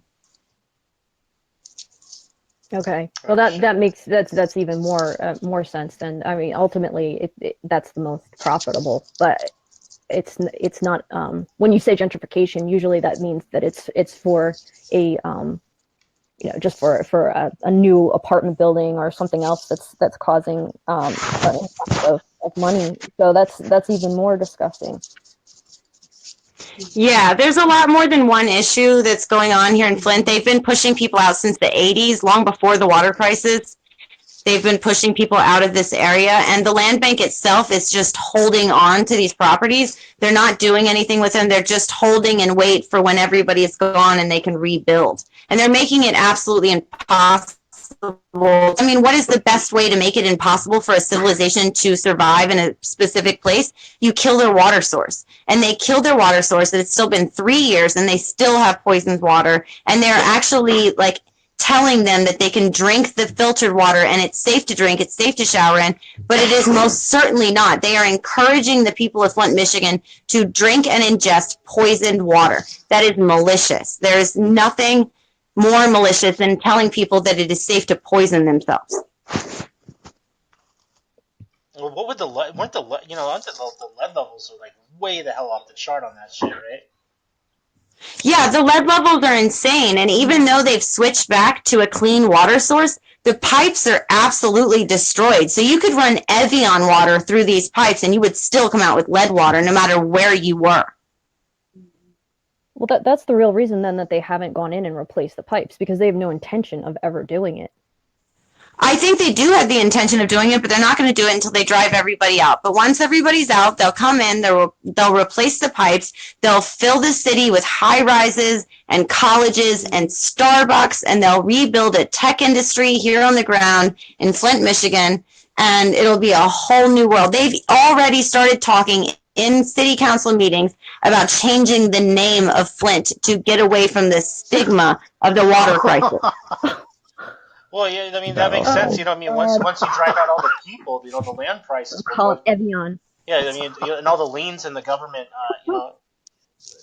Oh man. You get. Yeah, I mean, they're going after these properties en masse. They sent out 8,000 tax lien notices to people that they were going to, if they didn't pay their water bills, they were going to foreclose on their homes and give them to the land bank. So they're doing it en masse repeatedly. And now they already own 12,000 properties in Flint, Michigan. Now, how many people are selling? Like, how quickly are they doing that? Or are we? They're not selling. They're not selling anything. They're only foreclosing on properties and taking them, and then they hold them unless you are a corporation or a nonprofit, and you can provide them with business plans for the property. So they're not, even though these properties are priced at anywhere from $50 to $100, you have to go through an approval process to actually buy them. And Phil Stair is the one who was in charge of who could actually buy these properties. And he made it very clear that his sentiments were that he didn't want certain groups of people in certain neighborhoods, and that he wanted to push out poor people and people of color into the south side and the east side. So that's why I think that it's absolutely necessary to go over every decision that he made in his position, because how many times did he use discriminatory processes when he decided who could buy land and who couldn't? Yeah, I'm sure it's all, every step of the way. And when I mean how many people are selling, I'm talking about also just by virtue of devaluing the property around them. There are going to be people driven out who may even have like better financial stability in some areas that have just decided it's not safe or it's not worth staying. And I've even seen people who will probably wind up being pressured at some point because they're not in a position to move at all. You know, that they have to stay. They have to. Yeah, you can't sell your home in Flint, Michigan. Nobody's going to buy your home. You can barely give away a home. There are people who have actually tried to give away their homes, and no one has taken them up on the offer. So there are people who have absolutely no option of leaving. They can't leave. They're stuck where they are, and they're stuck with poison water. And in the next couple of months, they're actually going to shut off every single water pickup station in Flint, Michigan, because they're telling them that it's safe to drink from the tap now. We're going to get another water protector in Detroit. We'll be back. Okay. Chris just turned off his light. Just leave that one on. Mm-hmm. Well, one of the things that we're working on right now is we're looking to buy properties with the organization that we've put together, and one of the ways that we could look into working with Flint is to work with the people who are being put through this and take the property back from the land bank, basically. Right. Submit the proposals as a nonprofit, and simply back. push to basically return this to the community as an organization, provide the clean power and run new pipes, start over with that. It's going to take some time to rebuild that kind of infrastructure, and I'm sure that the city is not going to release funds to try to help that along anytime soon. So it's going to take a little while, but that would be something that would be a really good opportunity for people who are local to, for those that can't leave in the short term, for those that need to be there, they can be a part of the rebuilding and working Yeah. together, because they need to work. So there's something right there for them to rebuild their community outside of the structure that has failed them so completely. Yeah, I think that sounds amazing. We're trying to do something similar to that at the Wolves Den here in Flint, and we're trying to renovate homes and kind of make the block livable again, but you have to go little by little. Yeah. And if you can step in as an organization and say, we are here to take that land back out of the control of the land bank that is now effectively just hoarding it and trying to make things worse over the short term to try to drive as many people out, then that threat has been removed. Yeah, I think it's important to stand with the people of Flint and say, we're not going to allow them to push you out. And like the people that I've spoken to, if you are in these neighborhoods, you'll realize that most people who live in these neighborhoods, they're alone on a block by themselves. All of the other houses are gone, whether they've been burned down or clear cut, whatever happened, they're alone. And they nobody is responding to them. There's no one for them to turn to. So it's easy for them to get pushed out, and it's easy for them to feel like they want to leave. So I think it's important to give them the reassurance of we stand with you and we're not going to let you get pushed out.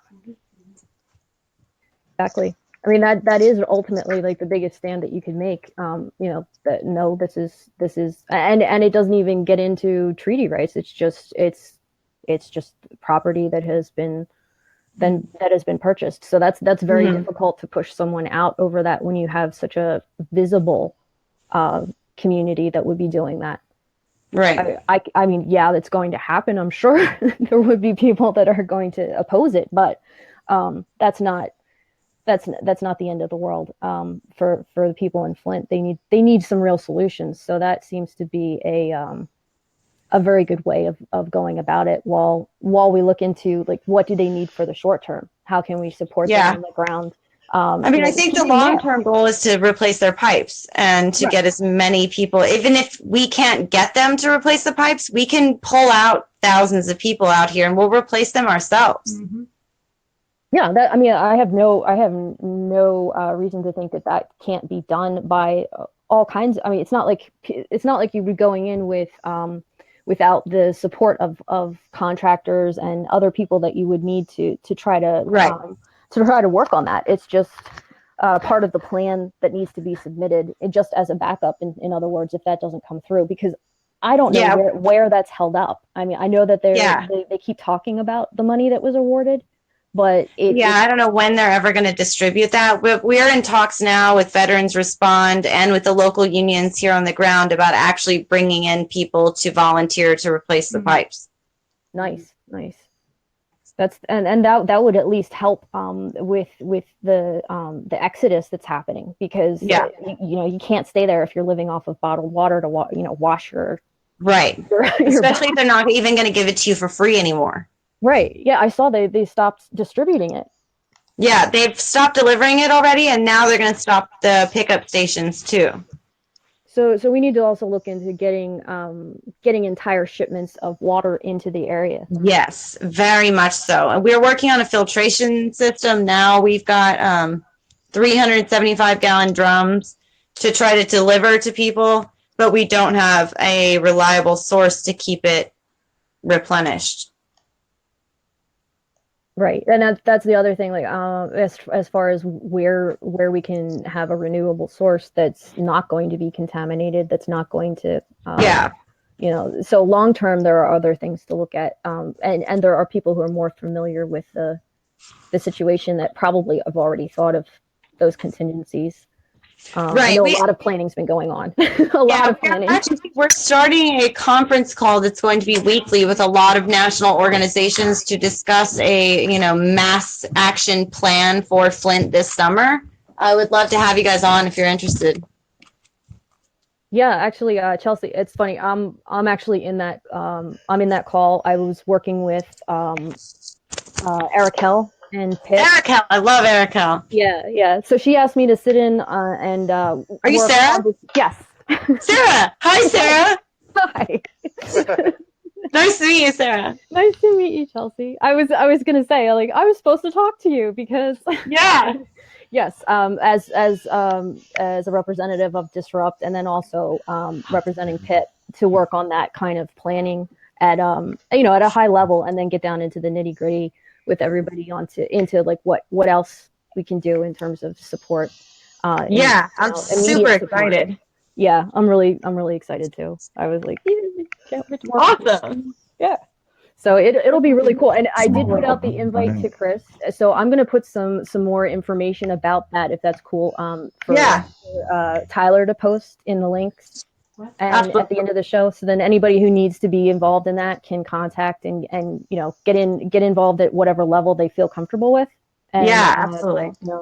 We are going to have a lot of national representation in that group, so it should get some serious traction. Mm-hmm. Yeah. Sweet. There's good stuff coming, guys. All right. Yeah, definitely. Well, I'm really happy. I mean, it's much more positive than most people would think. I know that we're talking about all the horrible things, but this this is something where there is a plan and people are working to turn this right around. There's a light at the end of the tunnel right now, and we're on our way there. Exactly. Well, thank you guys. I'm gonna give it back to Christopher. Okay. Awesome. Thank you. Thank you. Talk to you soon.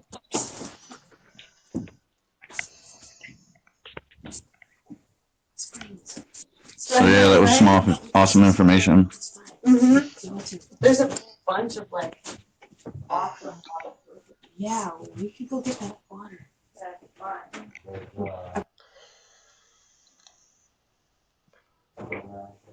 Really? Yep.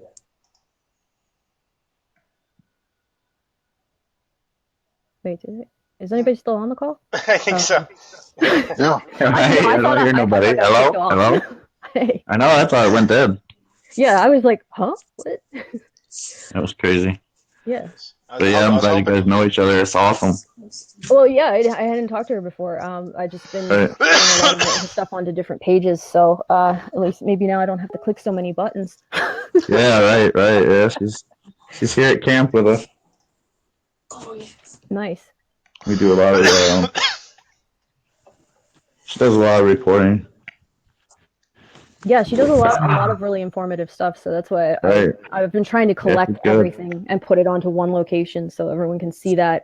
If for anyone who isn't familiar with all of the different camp pages, I've been directing people to them from the Clean Water Coalition page and sending everybody out to wherever they feel like they can donate the most time or effort, which has been nice. And I think just the idea, like you said, with the list of all the camps and then providing everything in one central location, that'll be something that part of the website that we have. Yeah, for sure. I'm gonna work on that list. I'm gonna get a list up pretty soon.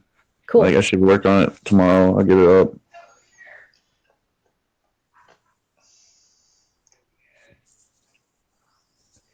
Yeah, things change so fast here. It's hard to keep track of, or like it's hard to do anything at one time. You gotta keep moving, doing different things.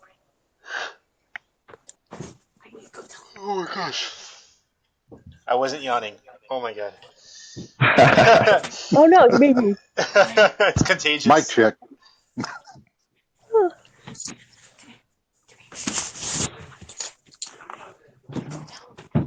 What other topics did you guys? Well, yeah, I wanted to talk more about the march and the march Occupy the Fed. I'll tell you what I know so far. Okay. Right. So I'm not really on Facebook anymore. So let me see what was Jody putting on here. Sharing it. So anybody can look up where the local Federal Reserve is. Let me look at my thing. Still getting used to MUI. September 11th. This year. Occupy the Fed. Did I lose everybody? No, I'm on. No. Yeah, and if people aren't, if people aren't sure, where your local Federal Reserve is, they're pretty much everywhere. Let me see if I can get a list. I'll keep them saying Federal Reserve. We can dump that into the event, Yeah. and then I can create, like a paired events for each of the state pages and city pages for Disrupt, and then just spread that out through there too as well. And hopefully we can get Jody on here. This is Jody's baby. Jody, I know you're listening. There is another event coming up. There is one that let's see. There are a couple of them. There's one that is June 9th in Ohio that I know of. That's going to be in Akron, and I believe that's an open carry open carry event that is being attended by let's see. All right, it won't open. But it's called the Civilian's Last Line of Defense, and I know it's in Akron. Let's see, from starting at 10 a.m. And then there's one that, let's see, take the power back. Oh, that one's Julie's. All right, that's the only other event that I have on my list. So I'm probably in all of the same groups on MeWe as you are. Yeah, I was gonna say the Akron, even in Akron Anons, they're highly active though in Ohio at least. Yeah, that's what I was surprised by, because I really hadn't heard a lot about their pairing up with the militia there. Yes, definitely. And that just seems to be something that it pops up in specific states, but it doesn't seem to be widely talked about in a lot of areas. Maybe it's just open carry states. I don't know. Well, I was surprised, when I was seeing. Actually, I can probably get one of the guys in the back channels. Let's see if he's asleep. Well, what happened to Preston? Preston? I'm here. Oh, yeah. Well, wouldn't you know which states? Go ahead. Like which states they usually do the open carry events with Anonymous too? Like, as a group. Oh, with Anonymous. Boy, I don't know if that's happened. Idaho's pretty big. Yes. Texas, really any state, but there's certain Sheridan, hotspots. he was supposed to be standing in Akron with Anonymous. Well, yeah. Let me see if I can get him back in the channel. Yeah, I've never run across that, like Anons. Some cooperation, but like never being in with the militia or it's about time to get together. Shake things up a little more. Well, no, I take that back. There was a Boston event here maybe a week or so ago where there was some 4chan. They called them 4chan. I don't know their names, but they were in the article. But it was the there was a little cooperation. They were Kyrgyzstanis and ultra right wing. Right, yeah, I seen that. Anyway, pay much attention to it though.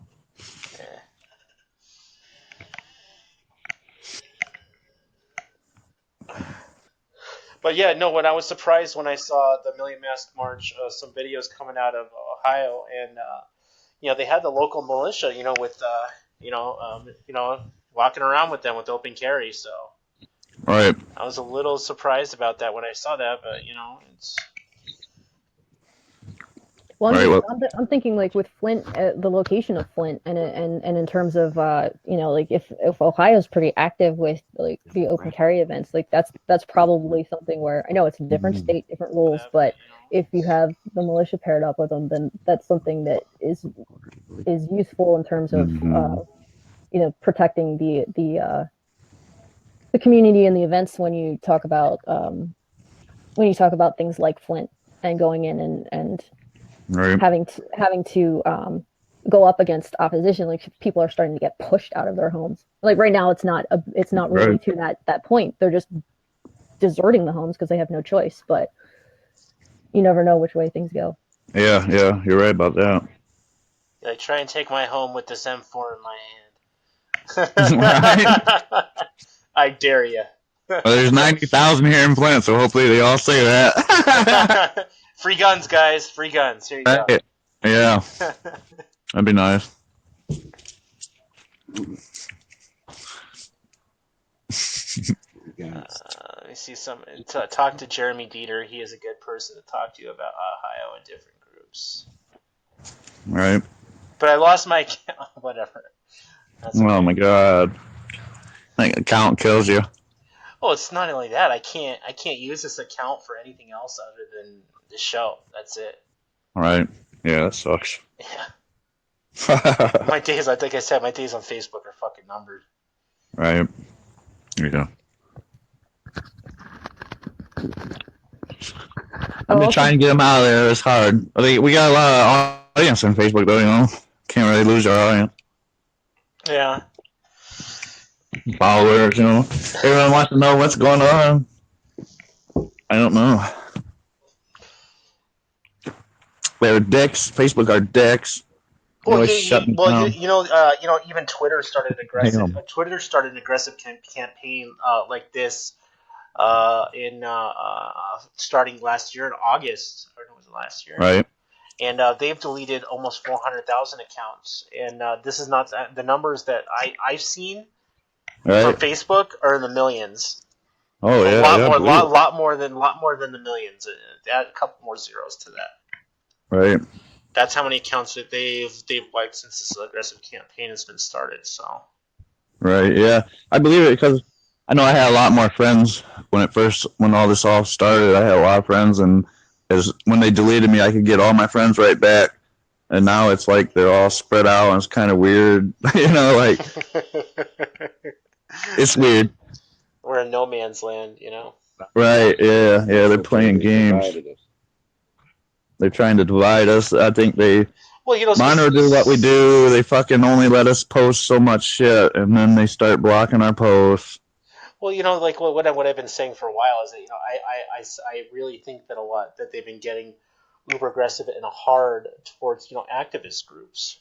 Right, you know? Right, because they know what's going on, and they'll do anything they can to slow it down. Yeah. That's what I believe. I mean, that's gotta be what's going on.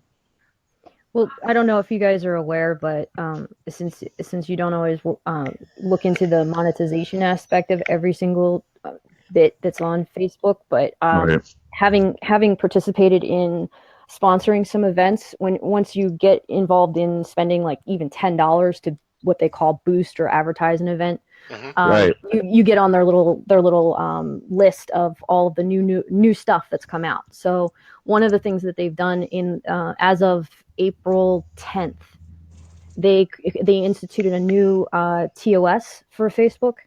And basically, if you have a public page, you can now create a shop on your page and link it to products. Now, if you start selling on your page, you are put into a new TOS, which also includes the entire agreement for Instagram. And that's the gold plan now. Yeah, and it's free. It's all free. It's all free. You can sell for free. But the point is that they insist that you're basically a verified account, because then you have a credit card or PayPal hooked up to your page, and they're not going to delete your profile for any reason because you're now paying. Hell no, you're making money for them. Hell yeah. Yeah, that's a good idea. So one of the reasons that they have been going through and purging all of these accounts, and then also requesting absolute stone cold verification with your ID. But they want to put you into a merchant category or ensure that you are someone who can is a real entity that can purchase off of those pages. So you know they're gonna try to compete with the likes of Amazon at some point, trying to get everybody to stay on one page for their friends, for their for all of their shopping needs. I mean, what's better than that? Why would you jump to another website if you can buy everything you needed, clothing, whatever, food, whatever, all through their own page, and then have all your friends like the page that sells you all this shit? So basically, it's not even so much about free speech as it is they want to shut down anybody who's not going to pay for shit online. Yep. You know? And of course, they're going to go after certain people. They're going to muzzle some people, but I think they're more interested in monetizing the shit out of everything. Now give us your information for free and pay us to take it from you. Right. Yeah. That's crazy. I mean, what's better than that? True though. You're probably right. Whatever I mean, happened to the days? seriously. Whatever happened to the days where you just needed just an email and a password to get on a social media site? Now you need a government ID, pictures of yourself, phone number, birth certificate, retinal scan. Yeah. Well, I mean, it's a Gotta make sure that under the guise of social media. It's not. It's a marketing scam. That's all it is. And you know that they like that people are going to use it for everything that they dictate. So they're going to make it about everything, every last detail of your life. I just don't understand what the point of deleting a personal account was. I don't understand it. Because if it's old, is it a really old one too? It was from when Facebook first within the first 3 years of them opening accounts. Okay, yeah, because you know what, I never bothered with Facebook then. I was on MySpace before that, I guess, but I didn't switch over until well, point being, they didn't request any of that kind of stuff when I got on to Facebook, and my account's not as old as that. So it's probably since they've changed their terms of service. They probably backdated it to a certain degree and said that anybody after this point, we didn't really verify them.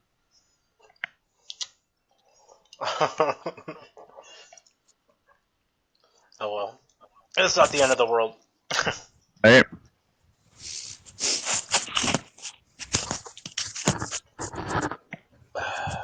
But I don't know, you know, I just have this weird feeling if Facebook keeps on doing this kind of shit that they're kind of shooting themselves in the foot, you know? Right. Yeah, because they're pushing people away. Everyone sees it. Even the people that aren't anonymous, they know what they're doing to us. We got friends.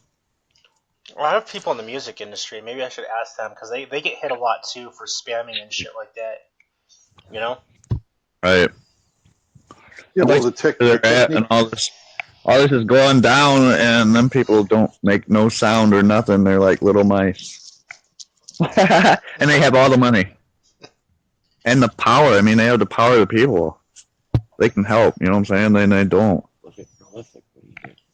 Well, Facebook isn't the only platform out there. It's just that people have decided somewhat collectively that this is where they've chosen to air their entire lives. And you know, you try to move people off, they don't like it so much. So you have to give them an alternative that's just as appealing, and that's something that can be built as long as people are willing to you know, put the effort into it, like make it something that's owned by the community, not by corporations. Right. Yeah, that's a good idea too. And that's also like something that is being worked towards in different circles. And there are some people working on an app right now that in fact needs coders, as I'm being reminded. Spit it out. Like different from all different places here. I'm being reminded. But the app that is being built is going to allow for an easier transition in terms of providing all of the information and that is you know, community news, updates on what's going on in Flint, all over the world, basically, and provide an opportunity to put that out to all the platforms at once. Instead of having individuals sharing, you know, like, oh, did you remember to share from your page or that page? So then that way, because it's hard to remember all this. Yeah. I mean, there's so much that goes on, you wouldn't even believe it. You gotta be, you know, on the ground in the front lines to even imagine what's going on here. You know, it changes every day. It's crazy. And you guys don't have time necessarily to do all that. Like, you know, if you post something, that's enough of an effort for you. You shouldn't have to repost it to 1,600 pages. Yep. You know, like that should be something where if you post it in one centralized location, everybody who is involved in spreading the word can take it from there. And in fact, cutting that out, the app will do that for you.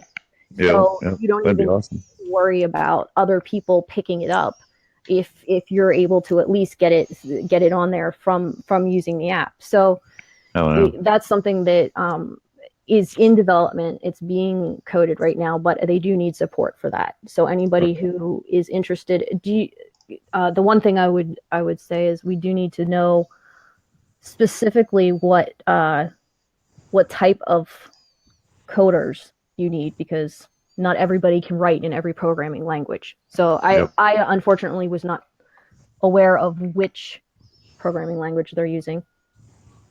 I know. Java. Oh, it's just Java? Oh, okay. Used to be okay.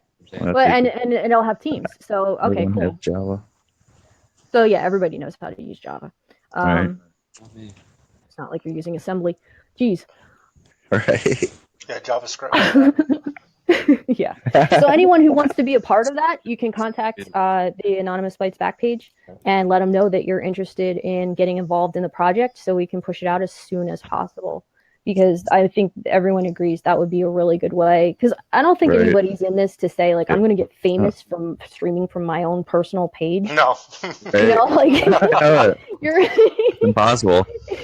And that's like I said, I think Facebook blocks us our outreach anyways. I think Facebook blocks our outreach, so we've been censored. It's really useless. Censored all the time. Right.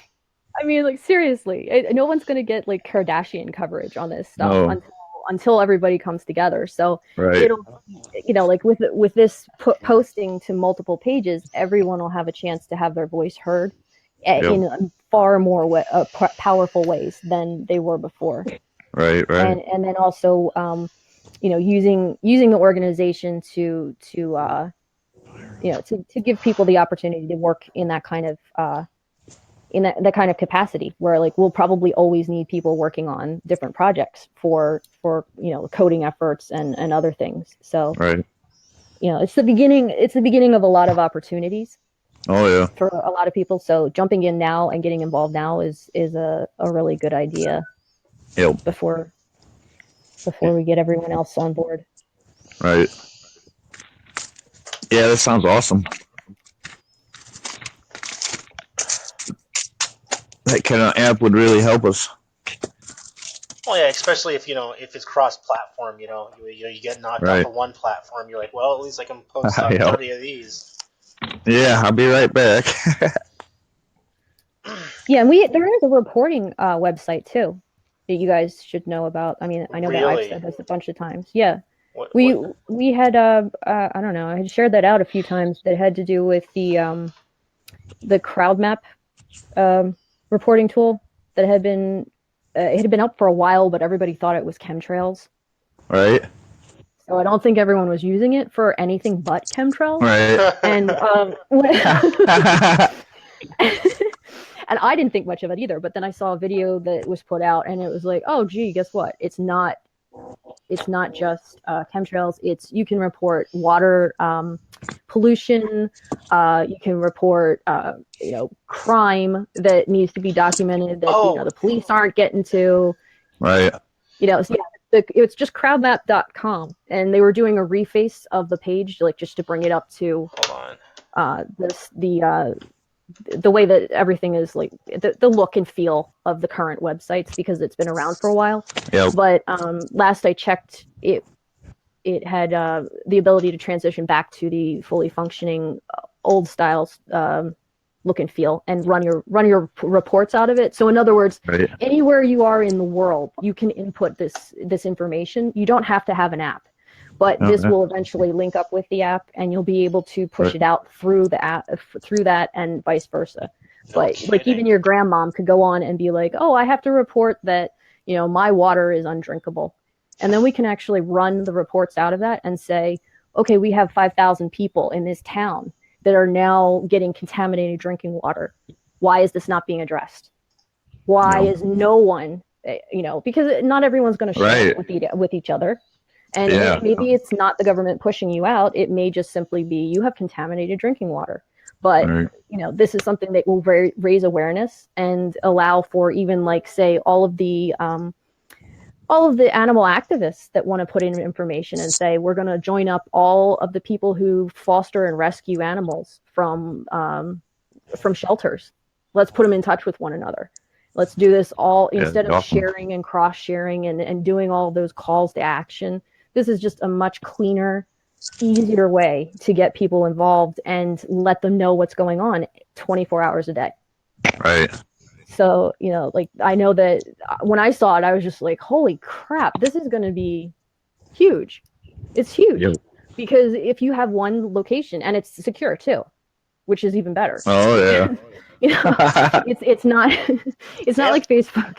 They have little things for everything on here. Holy crap. Yeah, I know, dude. I was like, when I saw it, I was like, shit, why is no one using this? Yeah, It drove me crazy. Some of this stuff isn't in English. I can't read it. The reports in there even are linked up to the I guess it's an international disaster alert system. So you'll even see stuff pop up where it's coming from. There was an earthquake, for instance, or there was an outbreak of rabies. I mean, like it's insane how much detail's in there. And again, you can select which reports you want to receive. So you don't have to find out about dirty water or rabies if you don't want to. You can find out about all the alien abductions that occurred in Roswell or something like that. All right. Like whatever you're interested in. So there's some bizarre stuff in there that There's I'm some really campfire loving. for you guys. I think there's something for mind reading or mind control. So if you're not wearing the tinfoil cap, It's like Right. seems like everybody here on the eastern Oh, part of the yeah. United States. Zohan. but yeah, it's great. Yeah, I love it. I've just been looking at it thinking like, I want to put stuff in there just so I can pull a report because I'm bored. Like, But have you this will be a seen good Where's way Waldo, of right? establishing locations for camps, even too. Like, okay, here's a part of the state where there's a camp. So, if somebody needs to locate something, if they don't use social media, because I don't know about you, but there have been so many people who have gotten involved in activism, or if you want to call it that, or just being active in their communities, who have said to me, how do I find out about this? I've never used Facebook. I don't know how to go about making an account. I believe that's true. Yeah. A lot of people are like that. And then there are people who don't even use anything more than an email, who say, how do you even organize stuff like this? Like, we don't even talk to people except in person. Yep. So, there's a level of education about social media that you'd have to give some people first. With this, it's just, you go to the website, you put the information in, and you don't even have to look at it again if you don't want to be bothered with it. You don't have to give your life's blood to the system to submit a report. Right. So, yeah, that'd be awesome. Yeah, once it's hooked up with everything, that'll make it even more useful. But just for now, I would encourage everyone, including anyone who's on the ground, if you can put in information as far as what's going on with contaminated water specifically. Right. Try to post everything. Yeah, especially on Facebook. But definitely start inputting reports into this website, into the tool, because it will be something that we're going to be pulling reports out of, and we're going to be looking to say, especially if we need to go into the legal world and say, how many cases do we have of this? How many people on the ground are being affected? And not just, oh, well, this was a family that lived here. We don't know how many were actually in that home. Mm-hmm. So that way we have a lot stronger of a case to say, you drove 500,000 people out of their homes. Right. Yeah. Yeah. You got all the information right there. They can't fight that. No. But yeah, can you post that on the message board? Oh, the crowd map thing. Yeah. I'm looking at Right, everything. You might as well post everything on there, so we, so everything's got contacts. We know what's going on. Let me post that in the show chat. Hold on. Right. It's kind of cool. I'm looking at it. There you go. Awesome. I probably got more of a kick out of it than most people would, because I like that kind of stuff. So, all right. I'm really into topography and maps and data. It has a little bug. Just spotted it. That's the other thing. I'm sure we can use people who are interested in doing testing, like, anybody who likes breaking code, likes playing around with UIs, stuff like that. I don't think we have an official testing team or anything like that yet. So anyone who wants to help in any capacity, even just as a user, you can jump in and say, hey, this is broken, fix it, please. Right. Yeah, that'd be awesome. And we also, we need people who can extract code. I mean, every level, it would be useful. Definitely. And if you can only do it for a little bit, like people who are working on code, you don't have to commit your life to it. If you can just give a few hours here and there, that would be awesome too. Right. If you want to volunteer from home, that's the way to do it. Yep. Yeah, hear that? So get involved. Yeah. Can't just listen. As much fun as that is. Right. I know it. Yeah, it would be fun, but someone's got to come out here and do it. Damn.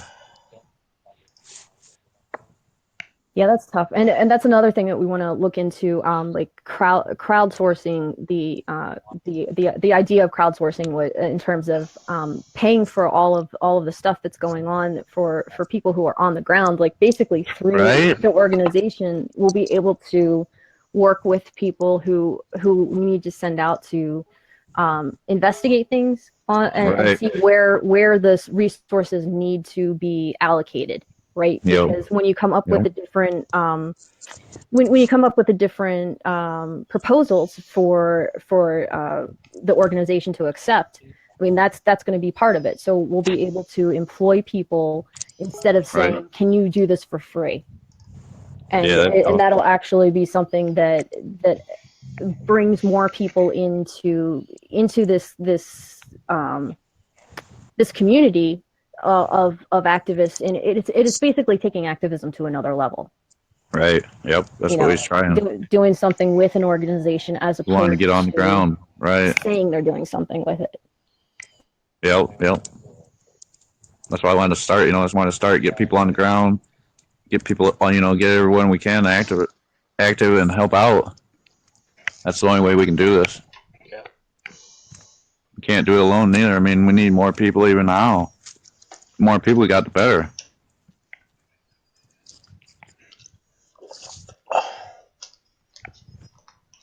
But these camps keep popping up, and we keep in contact with them. We're gonna have a lot of people pretty soon. It's growing. It's just taking time.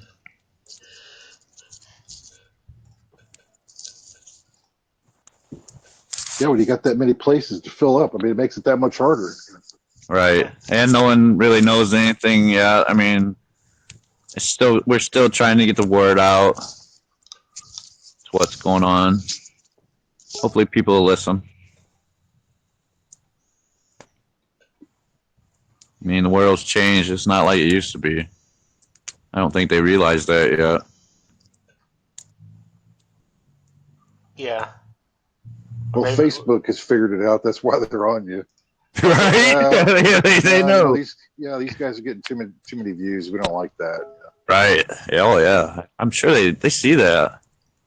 Like when they deactivate me, I got all my friends back in less than a month. Or this guy tell them something. How this guy get 5,000 friends in 1 month? That's like our boy Rob. He's the only guy I know that's maxed out like 5 accounts with like 5. Right. Within a matter of days. Yeah. Golly. It does go like that if you let it go like that. It's crazy. Have you looked into setting up your page as a public figure? No. I've thought about making one as a fictional character, but no, I haven't thought about doing that.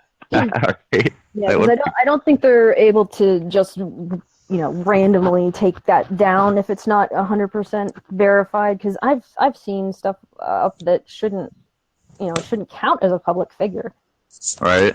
But that is a good idea. When you say public figure, you're referring to people in office, actors, stuff like that. Well, yeah, but I mean, like anybody can be considered a public figure as long as you're doing something that's publicly observable. So right, helping the public. Yeah, I mean, like that's a very loosely defined term. You have to dig through the actual TOS that Facebook uses to define that. But I don't see any reason why you could not do that. Right? Yeah, you probably got a good idea right there. Because they might not even be set up for that yet. You know what I'm saying? Yeah, because I know people have problems inviting and friending people to be a friend or accepting Right. friend requests once you get over a certain number. I think that might be 5,000. 5,000. Yeah, 5,000. Yeah, 5,000. Yeah, because there are accounts that just get frozen up after that, and in terms of Right. going any higher, and then if you transition it into a public figure, I think that avoids it all. But I know there are people with multiple pages who have transitioned like their main page over into that. I mean, that's done Right. everywhere. Yep. And I'm not. I mean, like you don't need 1 million likes to get that done. Right. So Yeah, what I do see, people, celebrities, at least some of them, when they get too big or they don't have like Facebook pages, they use some weird service, Facebook mentions, I think. Right. oh yeah, you know how that works? That's just simply like how many times your page has been mentioned by another person in a post. Gotcha. So, like for the Disrupt America page, I have this little ticker that says like every time somebody types it in, they're like, "If you're mentioned," and I'm like, "Oh, really?" So I haven't gotten to a point where I've actually seen it roll over into something that matters. Yeah. I mean, I turned off the notification. I was sick of it. I bet. But I'm sure it does something. I mean, like I guess if you really want to research it, Right. that's one thing I've stopped paying attention to, but I probably should look into Yeah. with the organization, because it may just be you need to write it down and run it through 1 million posts, and then you Right. become a verified mentioned page. I have no idea. Right. I'm just throwing that general idea out there. Yeah. Yeah, that sounds pretty good.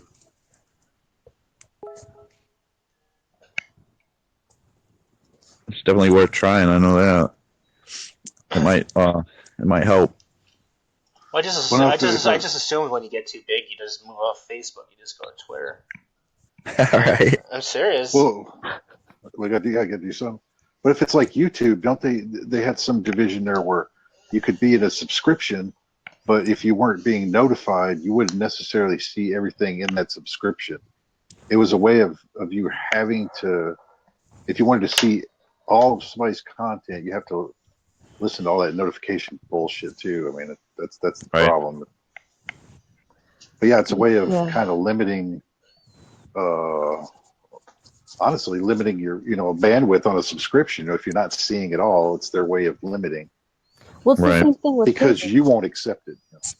Yeah. I mean, and also they limit the amount of things that you're able to do. Like, say you create a new page and Yeah, you're it's a going way of to kind name of it whatever, limiting, and it's dedicated to honestly, limiting being your band. there for a specific reason. You can't access certain functions. In the past, you couldn't, at least, until you got over a certain number of likes. So let's say you wanted to even have the name like @Anonymous Indigenous. You wouldn't be able to name your page that until you got over at least 50 or 100 likes, because they would say your page hasn't had enough views. So everything Yeah, is that's crazy. metrics based. And now it may be different, because if you add the store to your page, they may say like, screw the likes, you just get all the functionality because now you're a paying customer. But they really clamped down on all of that stuff when it came to being able to do anything. And it really changed in the last 3 months, I think. That was when I noticed the most like just nickel and diming you for everything that you did and didn't do. Right. Yeah, they're good at that. They find that real easy. Oh yeah, they even say like if you have a page, this is the other thing. If you have a page, you can't you get little badges for how fast you respond to messages to your page, and they'll rate how fast it is, and then you Yeah, get I've your little seen badge that. I've until seen that yeah. I mean, popping up lately. it's so stupid, but some Right. people care about it, and I'm sure as a business, that's why they added it. Because if you're running a company or you're running an organization, they're going to put the put that stuff into the whole metrics, and everybody wants to know if you're making money off of it. How fast are your employees responding to this? Right. Yeah. so you can scream at someone and fire them. Yeah.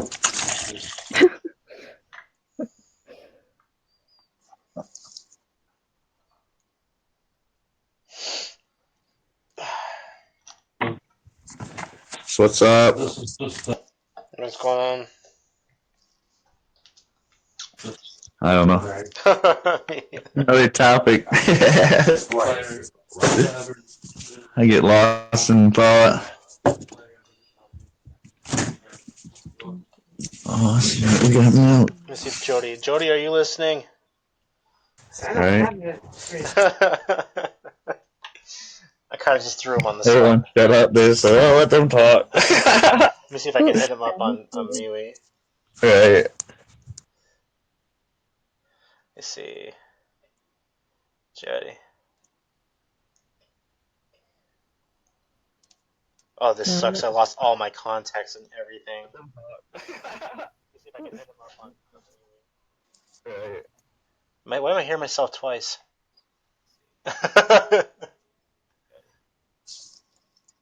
Hello.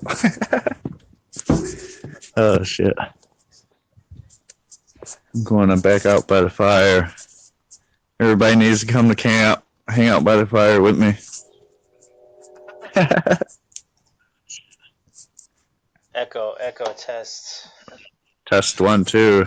Where's this loop coming from? Oh, you're good. Fire.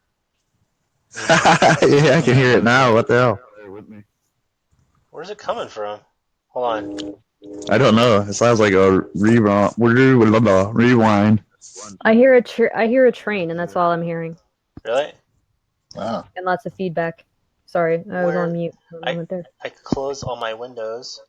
My mic's off. Oh, that's so weird. So what's this? There's a camp planned in Flint? Well, there's 2 camps in Flint right now. No, I'm trying to read. Hang on, I'm just getting back on. Wait, no. All right. I didn't get that either. There's already 2 there. Yeah. Right. Oh, here we go. No. So there's Op Flint. So there's going to be a camp planned in Flint. A new one. Is this what is being said here? I don't know. I didn't read it. Okay, there we go. Yes, I was right.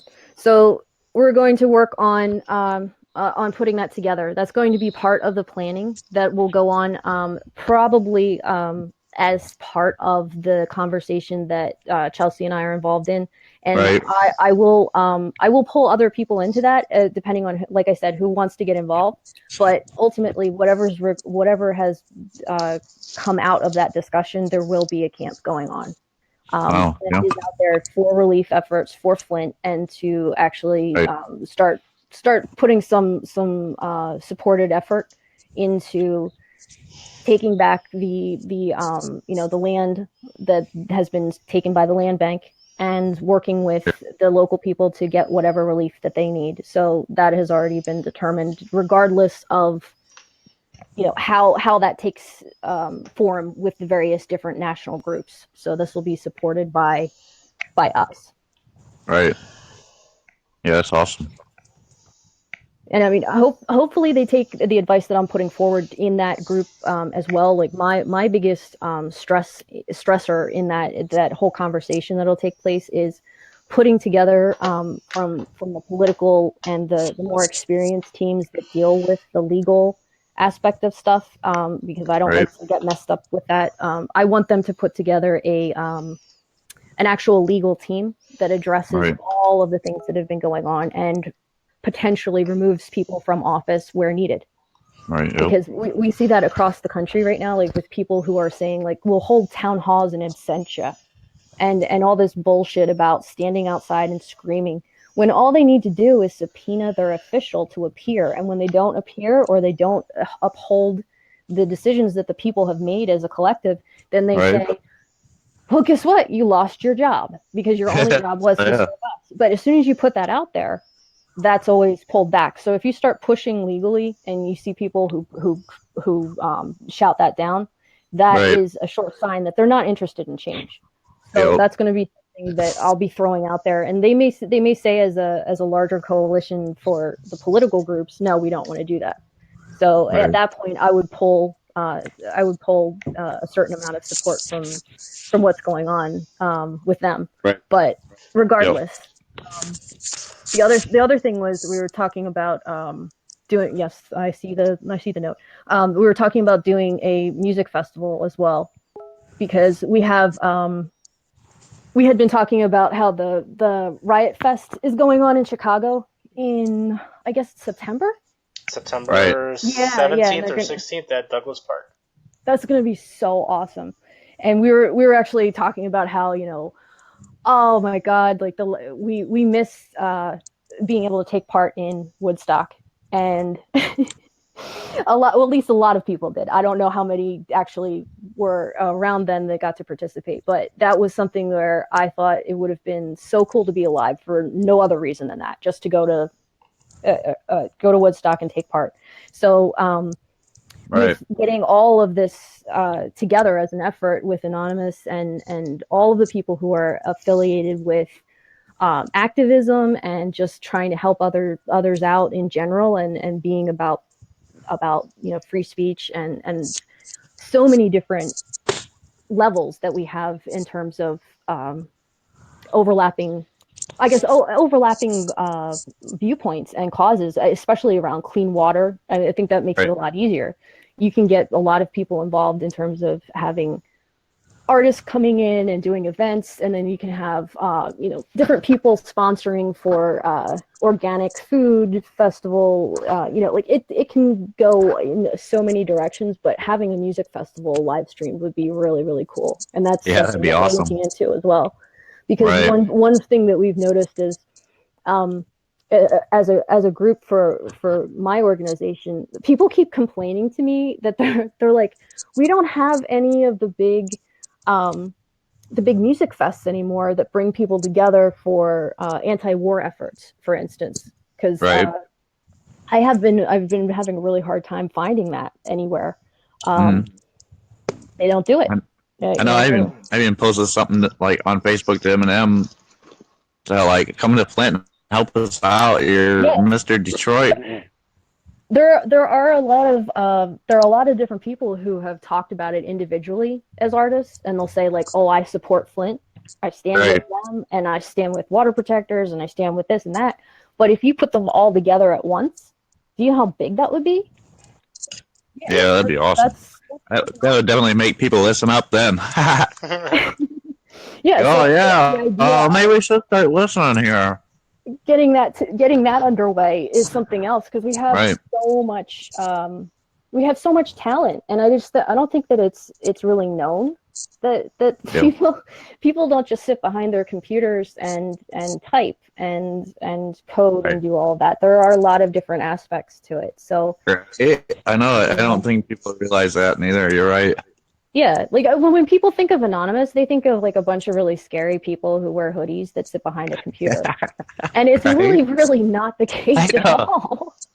I mean, like, it has nothing to do with that. It's not about it at all. And I think one of the things that people need to realize is it's anyone who's out there who is putting themselves in a position to bring truth and freedom and supporting people who are doing that. Yeah. And that's everyone who's involved in anything. In anything, basically. Yeah. As long as you're not spreading what isn't right, so helping others figure that out and putting the message out there is a big part of that. And I don't think we put enough time and effort into also kind of like healing and restoring everybody, because everyone's always run ragged. So coming together and celebrating all of these things is a really good way of sharing all of the love that we have for each other.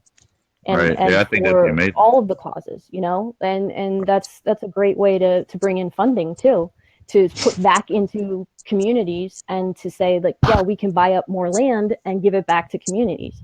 Right. We can repair your water. We can put your pipes back around for you. We can hire that company today and have your pipes in by the end of the week, instead of waiting for freaking 3 years. Right. driving everyone out of the town. Right. You know, like what the Bringing fuck people is in wrong from with all people? over the place. I just don't understand why somebody who doesn't like, why doesn't someone who has millions and millions of dollars, like a fucking Bill Gates or an Elon Musk, come in and do that? Because that's not Right. what is in the best interest of big. I know. I asked myself that same question. Like, there's so many of these rich people out there. They could help so much, and they don't. I mean, because it's poor not people like me is on the ground in the front lines fighting police and fire department and everything else just to try and make things right. I mean, it's crazy. Exactly. But they even say it. I mean, it should be obvious why, you know, like they don't do it because they're going to Mars or they're going to live at sea in a giant fucking floating island that's self-sufficient and all the rest of the people can go fuck themselves. Yeah. So they don't care. So you need to start caring about yourself and your communities and start putting the money back into taking it away from those that would just use it for their own advantage. Right. Keep you trapped in the system. So how many jobs is that gonna bring around if people are suddenly not working for a system and they're working for themselves? Right. Yeah, that definitely changed. Yeah, that changed some ideas.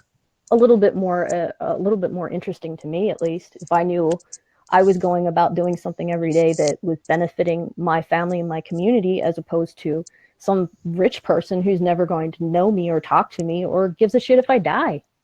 Right. Yeah, they don't care, I don't think. No. People just fool themselves. They care all they want, but with their actions prove it. They're not here, you know, they're not helping out at all. There's a lot of rich people in this world, a lot of famous people that could actually do something, but they don't. They don't care. Right. Or, you know, sometimes people really do care but they don't know how to go about taking those first steps too. I think there's a lot of confusion about like where to best, kind of like the whole thing where people were saying that they got a shit ton of stuff sent to Standing Rock, like clothing, and nobody there needed clothing. Like they needed a completely different type of support, but people misunderstood and they thought, well, we'll just, you know, we'll send them this because it'll help. So one of the things that you need to do is start defining exactly how that is that people can get involved and make a difference. And you know, like not everyone's going to think, even if you make hundreds and hundreds of millions of dollars, you may not know that the best way to do something is, you know, buy a wind farm and start providing free power to the residents. Right. Yeah, you're right. You know, I used to think like, okay, well, the dollar's stronger, so why don't you put your money into feeding people in poor countries because it's more effective. And that's exactly what I did for a long time. I thought that, you know, sending my contribution every year or every month was sufficient, but that isn't the best way to solve the problem. You're supporting the system. Yep, that's all everyone's doing right now too, is supporting the system. Yeah.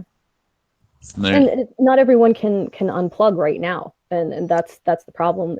You have to create some structure so that people can start to pull away from that, because you can't say to everyone, just stop working and you'll be fine because your house won't get repossessed. Right. Because that's not realistic. So, like, you know, change can happen. They can do that eventually, but you have to be able to show them how to do it the smart way. Yeah.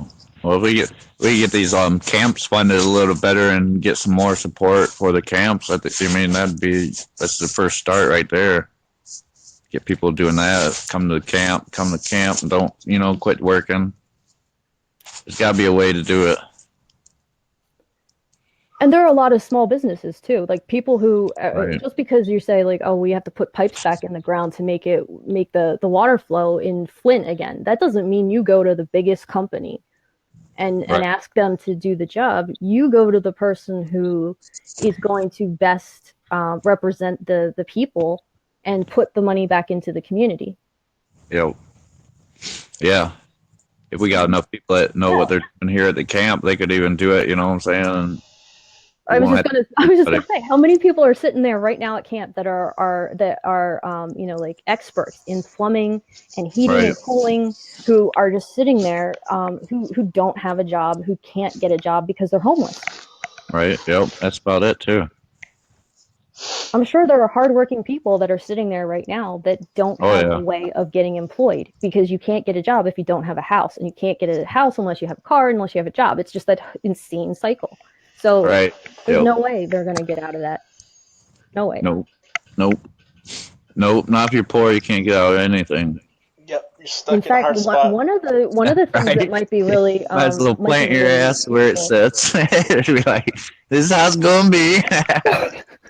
I was just thinking, there's no way that we know, like, you know, what kind of skill sets are in the camps right now. So Right. Yeah. I'm even thinking, like, if there was Sure, we could get organized like that though. yeah, if you have the information on people in terms of, like, what was it you are skilled in, and then that way, you know, who cares what your job was, what is your skill set, and Yep. what are you capable of putting back into the community if someone comes along and says, we need your help. Right. Because that lets us then be able to, you know, set up teams of people who can start working on something right away, as opposed to having to do that kind of information gathering once everybody's out there. And since you're Right. already on the ground, that would be the best way to go about it, is if you can ask people at camp, like, over the next week or so, if they can provide Right. information, just like, you know. Well, yeah, this whole thing's all brand new. You know what I'm saying? Like, all these camps are just now starting to pop up all over. So, I mean, it's all new now. So now's the time to start thinking. You know, how can we organize? What can we do? Yeah. I mean, all this is all good information. It gets them out of that daily rut too. You know, Right. feeling like this is all you can do, Yeah. is wake Actually up go do and something instead of sitting around Yeah. camp, waiting to go on a march or something. It's more effective than a march too. Right. Oh yeah. I mean, People- you're gonna need that, but I mean, at the same time, you're gonna want people who have the interest in doing something every day that's more effective. Right. Yeah, and it's helping out. Yeah. I mean, hell, Yep. I know that there are probably people right now in camp that are excellent coders. They just need to, you know, hook up with a, you know, with a computer and do that kind of stuff. And that's the kind of base that we need to set up, is like making Yeah. sure that people are connected, that everyone has a way of communicating with everyone else, and you don't have to rely on one person at one camp, or 5 people at one camp. Everyone Right. has the same kind of access. Everybody's Yep. equal. Right. Yeah. That's how it should be. That's how it works the best. I found that out. You know, I mean, you can't have one person run the whole show, because no one's going to listen to just one person. Yeah. Everyone has to have some kind of say in the whole situation. Then agree on it, and then, you know, you're good to go. But until you can do all that, you're screwed. That's the kind of situation, though, at the camp, where everybody kind of gets. I mean, they may not want to get along at first, and they may argue quite a bit. As it's almost like it's a big family. You know, Right, yeah. you got Yeah, it's to like a learn family. to get along to a certain degree, Oh to yeah. be able to live with each other on a daily basis. So Yep. you will find the best ways to work together, even if Yeah. you Eventually, think everyone it's- falls into what they do. You know. Yeah, It I'm runs sure you have pretty good. the most trouble initially. Right. Oh yeah. Yeah. Starting out's hard.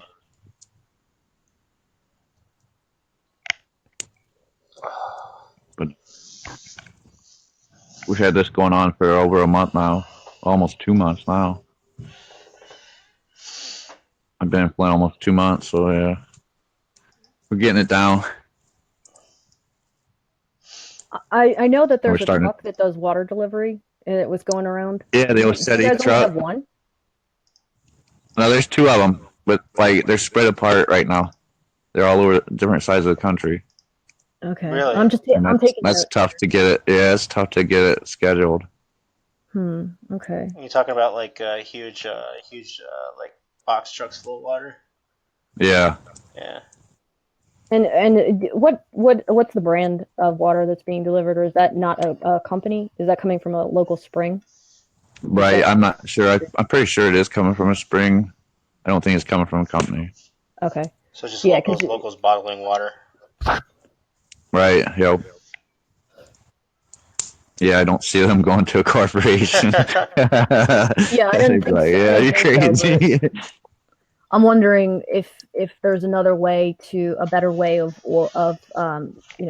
supporting that in terms of like, do we need more people who are drivers? Do we need more people who are able to help at the actual location of the spring? Like all of that information, because it seems like I'm sure. Yeah, I'm sure that would help more drivers. Or at least a guy, with a bit, with a flatbed, and at least something, Yeah. I mean, we can transport, nukes across the country. We can easily do water. Right. Let's fucking do it. Yeah. It's probably gonna have to be like that pretty soon, because if the city's not giving them water, I mean, then we're gonna have to do it somehow. Yeah. Yeah. More drivers in them trucks would be awesome. Like, I don't know. We're gonna have to get together and talk about all this, really. Now with the contaminated water out there, this is something that's super random. How are they washing their clothes? Shoot, good luck. I mean, we're doing it with bottled water here at the camp. Yeah. And then whatever water we get donated, we use, for dishes and stuff. Because you can't even wash your dishes in this water. It's crazy. Gotcha. And it gets on your skin. It soaks into your pores. I mean, I'm sure you can get some of it on you, but you don't want to sit there all day with your hands in this water, because you don't honestly know what the situation is. Yeah. You don't know what you're going to catch. It's got so much lead in it. I mean, lead's bad. I was watching the scientific stuff on Nova. I was like, oh my god, this lead's not good. Well, if you have kids touching that shit, you're gonna destroy their chromosomes, and they're going to be. Well, their thinking process too. The brain development. It lowers the IQ, everything. And anyone who's pregnant, I mean, like all of that shit is going to so you can't even have your hand washed stuff touching any of that, because you can't risk it being transferred. Because it's not at the level of paint chips. It's literally just it's sitting on the surface, and then you touch it. It's like drinking the paint. Yeah, it's like the paint chip. It's like opening the gallon of paint up and guzzling it down.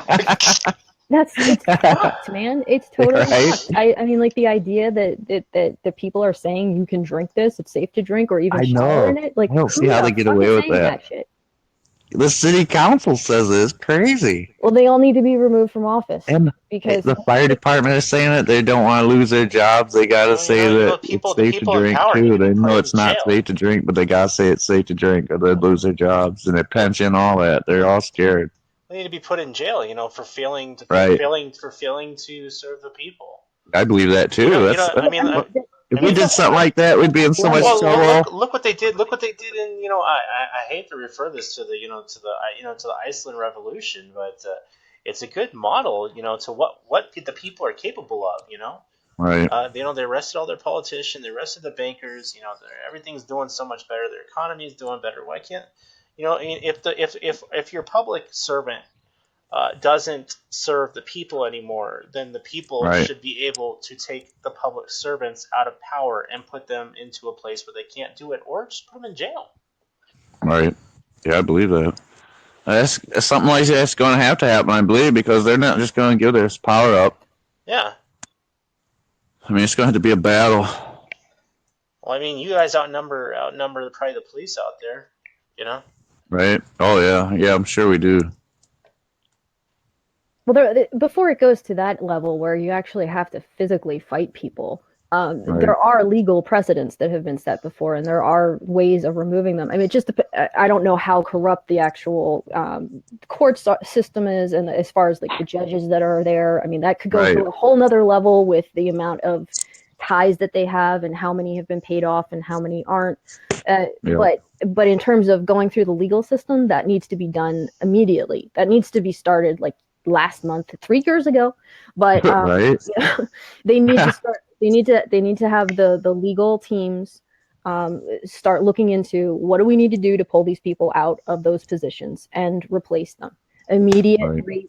immediate elections, like the recall elections, need to occur, and people Yep. need to be able to to be able to vote people back in at that level, which probably hasn't been taken over completely. The small elections like that, like city council, nobody's going to give a shit about that. But the people Right. who are directly affected, and Yep. at the higher level, yes, they need to pull the people out that are saying like we're going to allow these people to be poisoned and driven out in favor of a company that's going to take your water and and do that just so that they can pull all of the resources out of the ground for a cheaper a cheaper rate, and then rebuild the city. So Yeah. there are all kinds of levels, but at the lowest level, that can be done much easier than having people come in and replace a governor or a mayor or something like that. City council are just locally elected officials. It's Right, yeah. like a glorified fucking school teacher, basically. Yeah. I mean, as far as I'm concerned, they're not really all that important. And Yeah. He's city councilman or something else. they're not as On not my as difficult as laptop the running other for day president. for $100, I'm a city councilman. Yeah. Oh my gosh. And it's not hard to find enough shit on people. If you can't get them out by legal means, you can always find enough dirt on these people, because Who's if they sleeping with are who? connected- Yeah. Yeah, I mean that's the other thing. Like Chelsea just said, he resigned. The asshole that was blaming it on poor people and race. Right. I mean, you can find enough about them to make it impossible. Especially now, I keep telling people this is a perfect time to shame others in politics, because people are so angry about what's not important, like Russia and Trump and all that shit, that anything else comes up, they're going to go crazy over it. Right. You make enough think about it, and people will resign right and left. You just have to make sure that's people true. back. So, yeah, I'm definitely not going to let that go by without it being addressed in terms of like a national effort to push for all of that to be addressed. I mean, you can't have people doing that. That's absurd. Because it's not even just abuse of power. It's also like they're killing people by doing that. They're killing individuals and their children by saying you can drink this water. You can drink this water. That's Is killing them. That's really sick. Yep. That's not just the oh well, you're a corrupt official. No, you're trying to actively kill people. Right. It's all for greed. Yeah. So greed. I get very disgusted when I hear that. When you see the local politicians, what kind of water are they using? All right. I'm dead serious, man. You should probably have one or two guys from the camp come and snoop and see what the hell they're doing, take some pictures and put it all over Facebook. Right. Yeah, that's a good idea. It's a lot of work here. I mean, it's all that, and we got it's a lot of stuff that we got to deal with here. We need like more organization, more people would be awesome. The more people we got with more brains. I bet you, bet you like $10 that the local officials don't even live in the city limits. No, they don't. That's what I thought. That's what I thought. Right. Yeah, they all live outside the city. That's crazy. Yeah.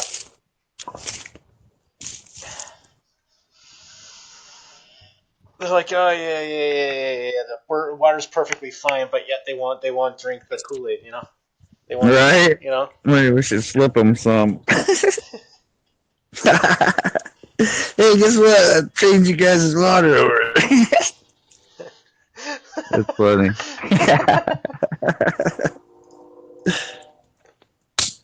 Oh, yeah, they'd be shitting if it happened. Water's perfectly fine. Are you seeing these colors? Right. One other thing, sorry, I just unmuted. I realized I was talking to myself. I'm like, hey. As far as the actual process of like dealing with the day-to-day stuff in camp, I know you guys, the new camp, you're actually at someone's house, aren't you? Like the Yeah, they live a property next door. owner's place. Right. Yeah, they own the whole block. Okay. And in terms of where you guys are set up, you also have you have electricity to work with, so you're able to like run all of the stuff that you normally would, sans water. Right. Okay. So I just want to make notes for the types of equipment that need to go in right to the location. Yeah. We was thinking about setting up a communications program here also. Mm-hmm. Like that way we can communicate with all camps. Yeah, and I'm just even thinking of like how many computers, how many all of that stuff, because basically right. if you're setting up a camp, it has to be something that's supported with technology as well as all of the basic necessities that you need to function. Right. Yeah, like everyday living. Everyday living stuff. Yeah. Like that's definitely important, but you also want to be able to get all your info out. So many people now, you need involved. Toilet. Right. Yeah, there's so many people now. We have 2 bathrooms in the house we're at, and it's like it's overran. We need like an outdoor toilet. Yeah, I mean like porta potties. Right. I mean just like we build pretty good. You gotta bring all that stuff in to support all the people. And we, like I was saying, like if we get the skill sets of people who are on the ground, and we also need to look into like the actual numbers of people, because I don't think that has really been addressed. Like we keep hearing through the different releases of media from outlets, like, oh, this person lost their home, but then there's never any follow up with, we have exactly this many people on the ground right now who no longer have a home. Yeah. Like total numbers, because that way we can actually budget and look to support all of those people and not show up and be like, oh, well, we only have enough for 5 of you. Right. The rest of you will have to wait when we get the rest of this shit out here. Right. Like, you want the first wave of people to be able to show up and start working right away and not have to worry about scrambling to get more shit done once you're already there. Working to find solutions with the people on the ground. Right.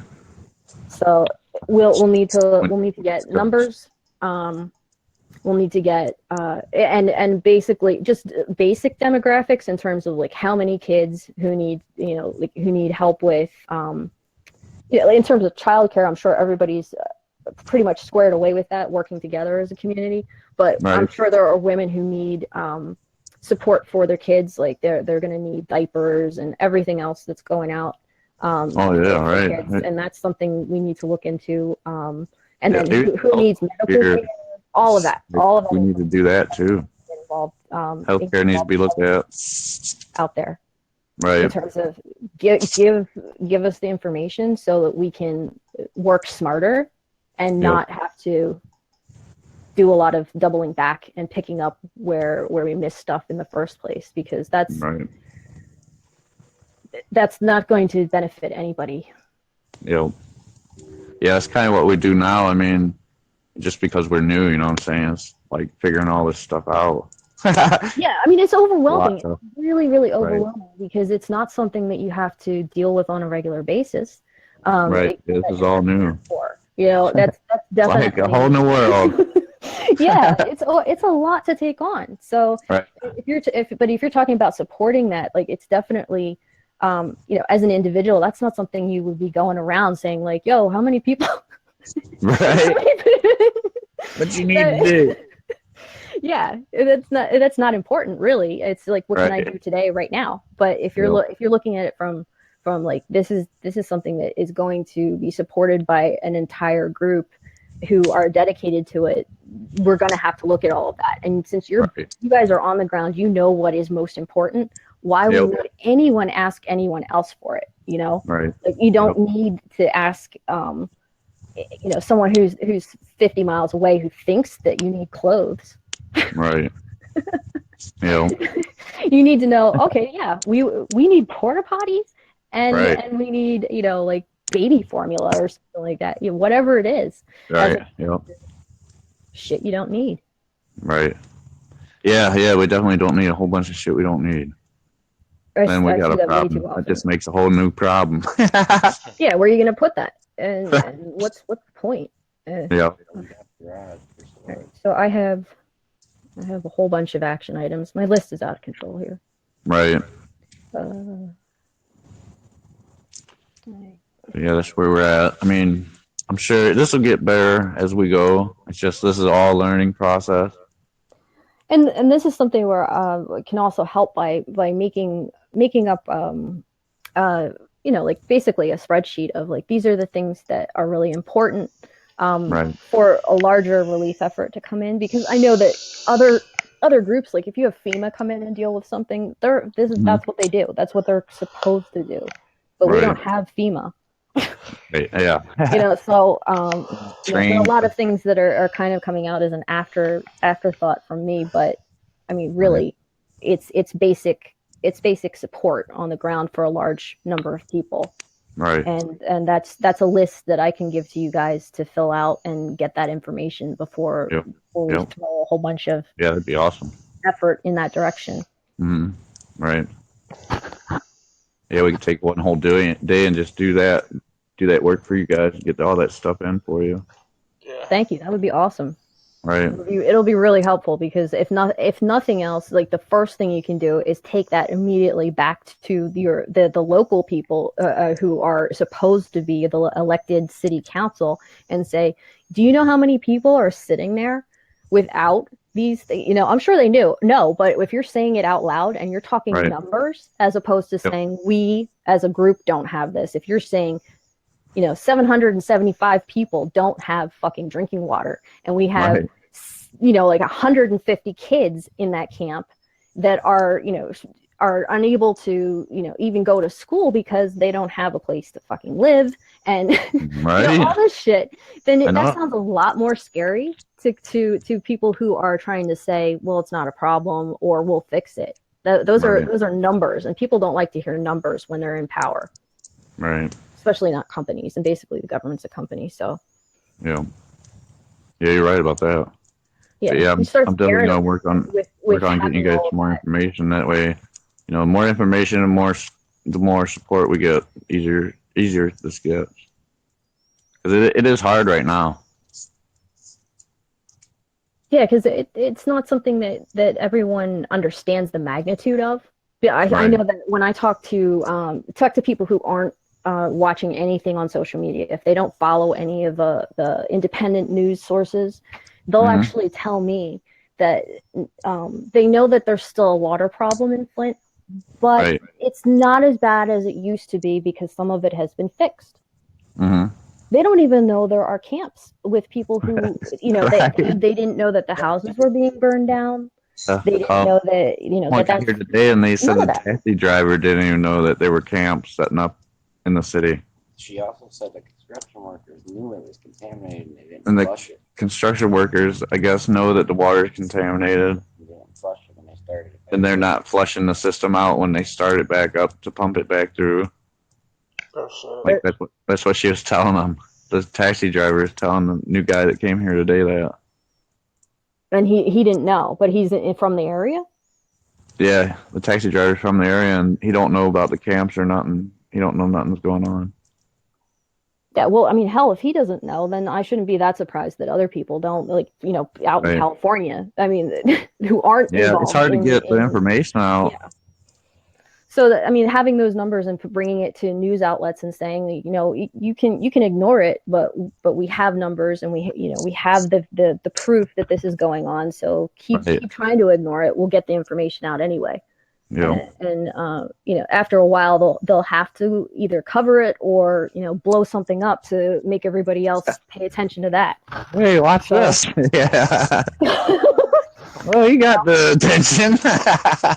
Yeah. Well, that's usually what it comes down to, isn't it? Right. Yeah. Look what we're Yeah. doing. Let's see what happens. That's what.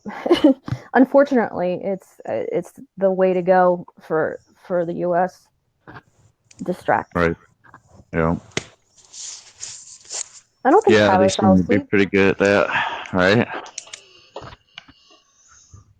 Everybody's sleeping, Getting there. right? But not. What time is it? Maybe yawn now.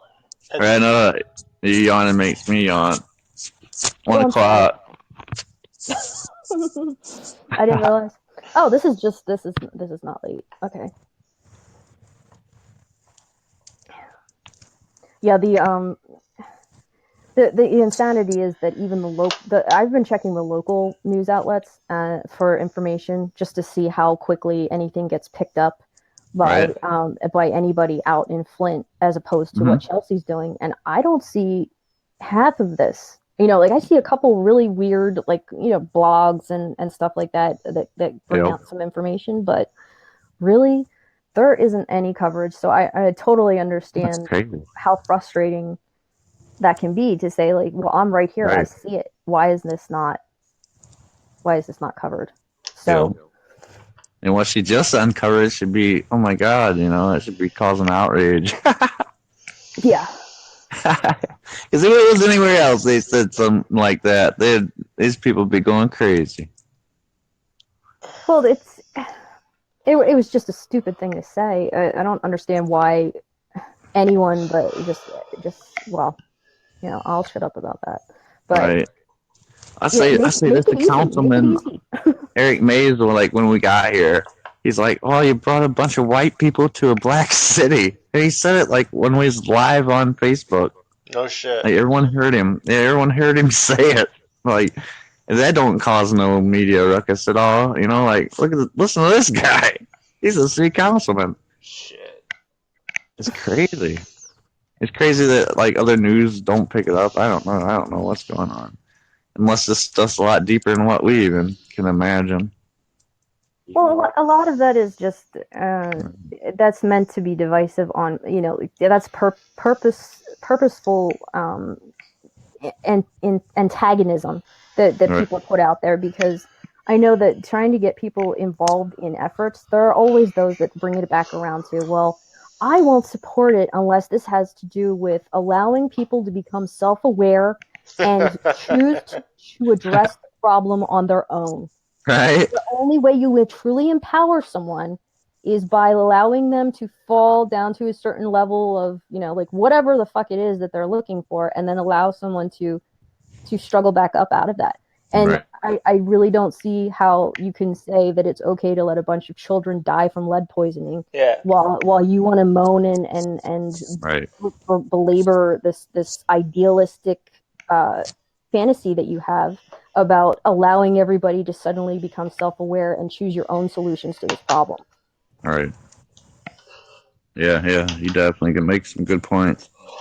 I mean, if I went out there right now with a whole bunch of people and aid and we turn all this stuff around, do you think that anybody in their right mind is going to say, but you didn't come from this community and we don't want your help? Right.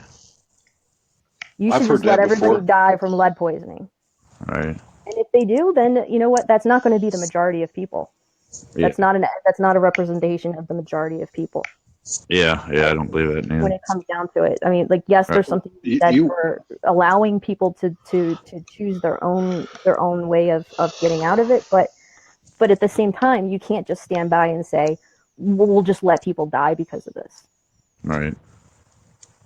You do hear that a lot, though. Pretty much anybody that's an outsider. You can be in a country where you can go anywhere, but the people in a certain area will always look at, just like this camp's coming in. It's like, well, those are outsiders. Yep. They don't speak for us. Not like they speak for themselves, but they don't like you speaking for them. Yeah. I mean, that comes up a lot. You don't have to speak for them. You don't have to speak for them. They can do their own talking. But you can support it. Like, I don't understand why people walk away from supporting. That's my problem. I'm not there whenever I'm involved in anything. I'm not supposed to be your voice because you're the one that speaks best on it. It's your situation. But I'm not cool with people who are like, well, I'm going to turn away from any type of help because that's of any kind of aid and not be involved in anything unless it's completely driven 100% by those people from a monetary aspect too. Like is what I'm saying. Like somehow they're supposed to come up with the funding themselves. Yeah, like right. That doesn't make sense. Like they don't have nothing already, so now they want to come up with something. Like I don't want to try to tell people to do their jobs for you, but I mean, why can't we give them a legal team? Why can't you talk to them and say, you can talk to the lawyers, you can tell them your story. I don't know your story. But it sounds like these people aren't doing what they're supposed to do. So you tell them. Here's your legal team. Right? You know? Yeah. Yeah, I know what you're saying. It's just, but how many of those people do you think can actually go out and secure the right kind of lawyers for this kind of thing? I don't know that you know best how to do that when you're in that situation. Right. And even if you can, and they've been poisoned right now. These people have been poisoned, so who knows? How they were even thinking. They're not even probably thinking right. You know what I'm saying? I mean, it's bad to say that, but I'm not. I wouldn't say that the people have lost their minds because of it, but I'm not down saying the road, who knows what kind of horrible things are going to happen in terms of long-term health care. I mean, that's another reason for the legal teams to be involved, because you have to consider 10 years from now, 15 years from now, when these people find out that they have some horrible, incurable thing that's going to be blamed on genetics, where it was actually lead that caused it. Are you going to be forced to pay for your own health care because of that? Or are you going to be covered because somebody fucked your water supply up when you were a kid? They should be covered. Exactly. They should be covered for all of this. I mean, that's another reason bigger than what's happening right now. Price in the world. I mean, what the hell do they think?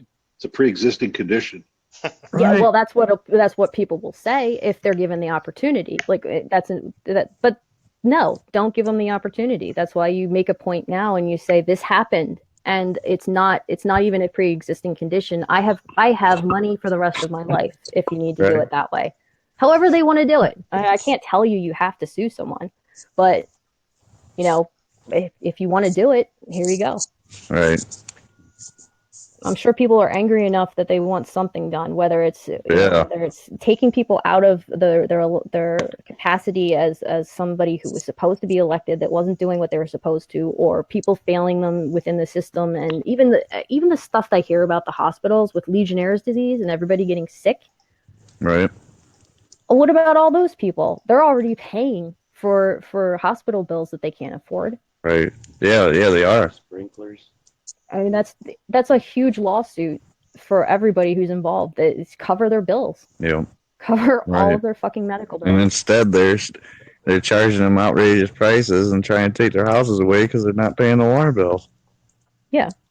So I mean, in that sense, I don't agree. I don't agree with not stepping in and giving them the tools to do it. If you want that help, then yeah, by all means. But you can't just let an entire community fall to the level where like people are dying and are ruined for the rest of their lives because, well, you just want to see what happens.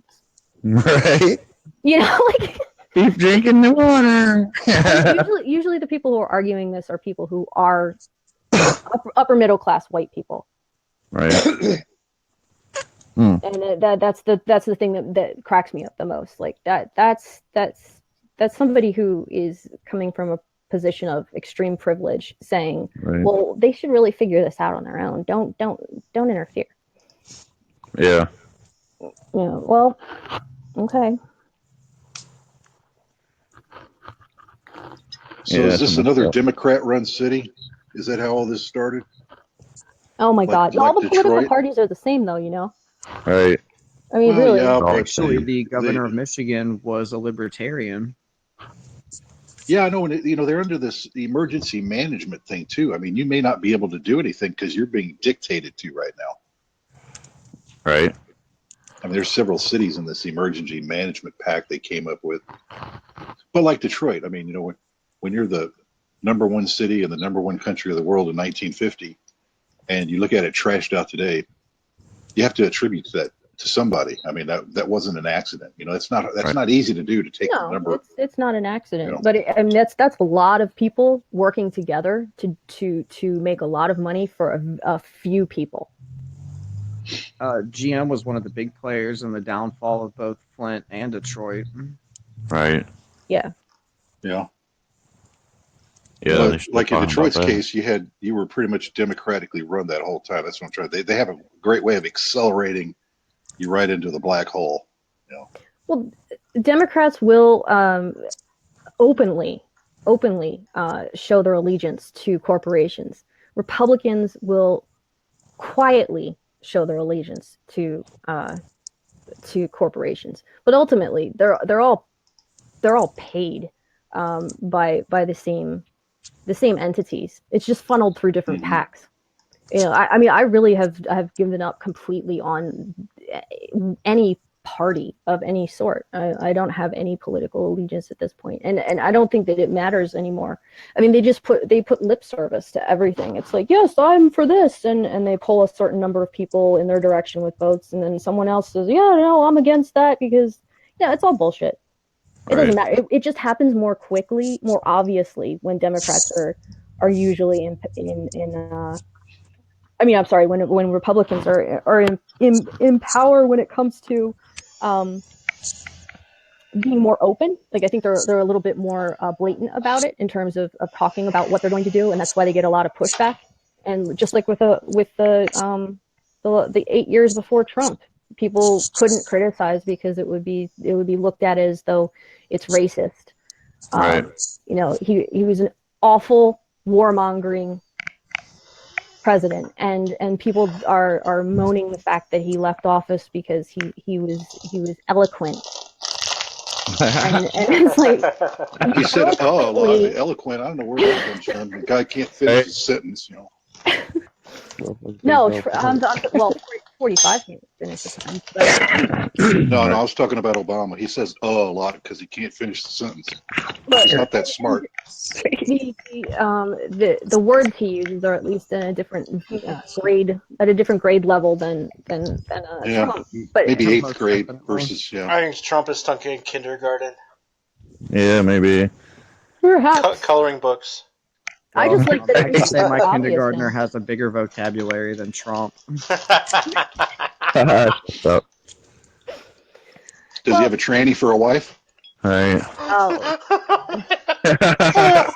I'm just saying. I mean, that's people are saying that. It's not me saying that. Yeah, I know that comes up a lot. I'm like, what the hell? Wasn't she? Did she do some like nude modeling or something like back in the day, like when she's like in Europe?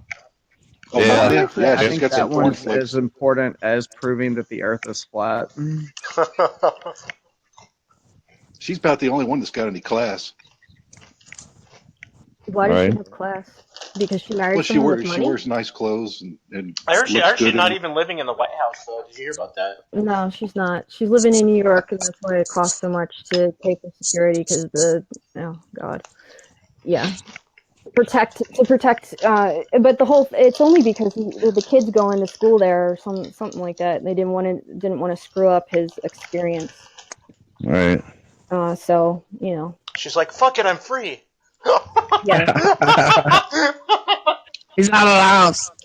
Now you notice the first thing she did, she went up to Canada to meet Mr. Pretty Boy Trudeau. Right. No, and he's any better than any. He's just Obama. No.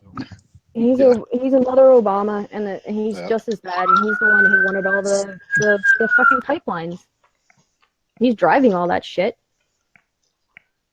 And he wants the pipelines from Canada down through the United States. So he's disgusting, and everybody thinks he's so. I can't stand that. Every time he comes up, they're like, "Oh, but wouldn't it be great if he was our president?" No, I'd rather have the scumbag that we have because everybody is worried about what's going on for once. You don't have a crush on him at all? I mean, he's a pretty boy. You don't have a crush on him? Him? He's an asshole. Why would I care? A lot of people say about talk about impeaching Trump, but I'm like, do you really want Pence? You know what? Yeah, if you want a real Pence, neocon. no, my biggest problem is that if they impeach Trump, they're going to get Pence, and then Pence is going to try to he's the what they're going to do to try to get the whole country to go back to sleep, because he's safe. He's a safe person in the sense that he's only going to rile a few of the Democrats, like the neo-lib Dems, who really are obnoxious about what they try to claim they stand for. But Pence will step in and everybody will be like, okay, that's safe now because you've gotten crazy Trump and Bannon out of the White House. Well, some of Mike Pence's, some of Mike Pence's, it's always the same shit with a different face. Some of the stuff that Mike Pence supports is like really, really right wing. Well, but how is it any worse than anybody else? That's true. He's just dumb enough to say it out loud. Yeah. Just like Trump, he's just dumb enough to say it out loud. I mean, like, seriously, and people don't believe that there were entire sections of the country that voted for Trump just because we wanted this to happen. There was a chance that we could actually get some real change in the country and wake people up. I don't think voting anybody in office is going to change anything ever. No. It's not going to actually change the structure itself, but in this sense, it gets people angry and it gets them motivated to actually do something. So that's a good thing. Oh yeah, the politicians won't be able to change the system. Ultimately, it's going to have to boil down to the citizens deciding. Yeah, the citizens deciding whether they want the system or to start another one. Because regardless of how disgusting Hillary was or how much you hate her, just imagine she had gotten elected. If she was in office, everything would be about, well, you're only saying that because you're sexist, and that's the first woman president, so you hate women. You hate feminists. And that's all the news cycle would be about. Just like right now, it's all about Russia. Well, but honestly, I think if Hillary would have gotten into office, that we would be in a full-blown armed revolution right now. True. A full-blown armed revolution. Oh, there was no way that the right side was going to let her take office. They would have been like, do you think Disrupt J20 was bad for Trump? It would have been the shot heard around the world. Right. 2.0 there for Hillary.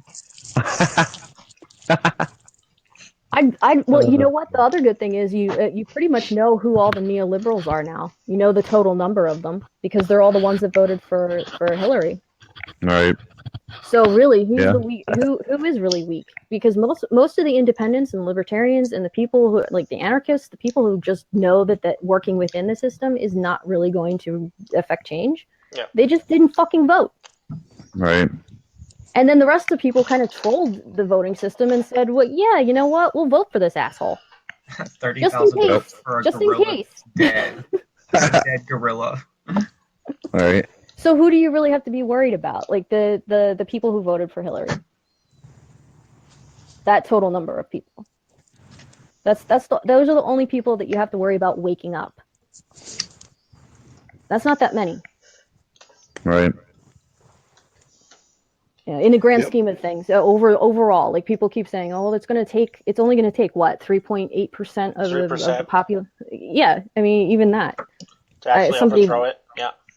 I don't know why I got 3.8 from somebody who was like really anal retentive about it, but I was like, even if you round it to 4%, it's not that big a percentage of the population. All right. Well, what our population is 200 million? You only need 3% of that, man. Yeah. Let me get my calculator. Hold on. We've got a standing joke going on with us that we can only get 3% of the 3% of the 3%. Right. 3% of the people show up. 3% of the people talk about. It's like so only you're getting like 0.00009, maybe a couple of hundred if you're lucky. Yeah, 250 million. That's 7,000. That's almost 7,500 people. That's all your name. That's not that mad. Well, that's a lot less. I never actually did the math. I wasn't. Well, there's 250 million Americans. 3% is roughly 7,500. Hold on, let me get that. It's got to be in the millions. 5 million. The 250 was just a guess. Yeah, like 10 million. 3%. Oh, my bad. I forgot to put zeros here. My bad.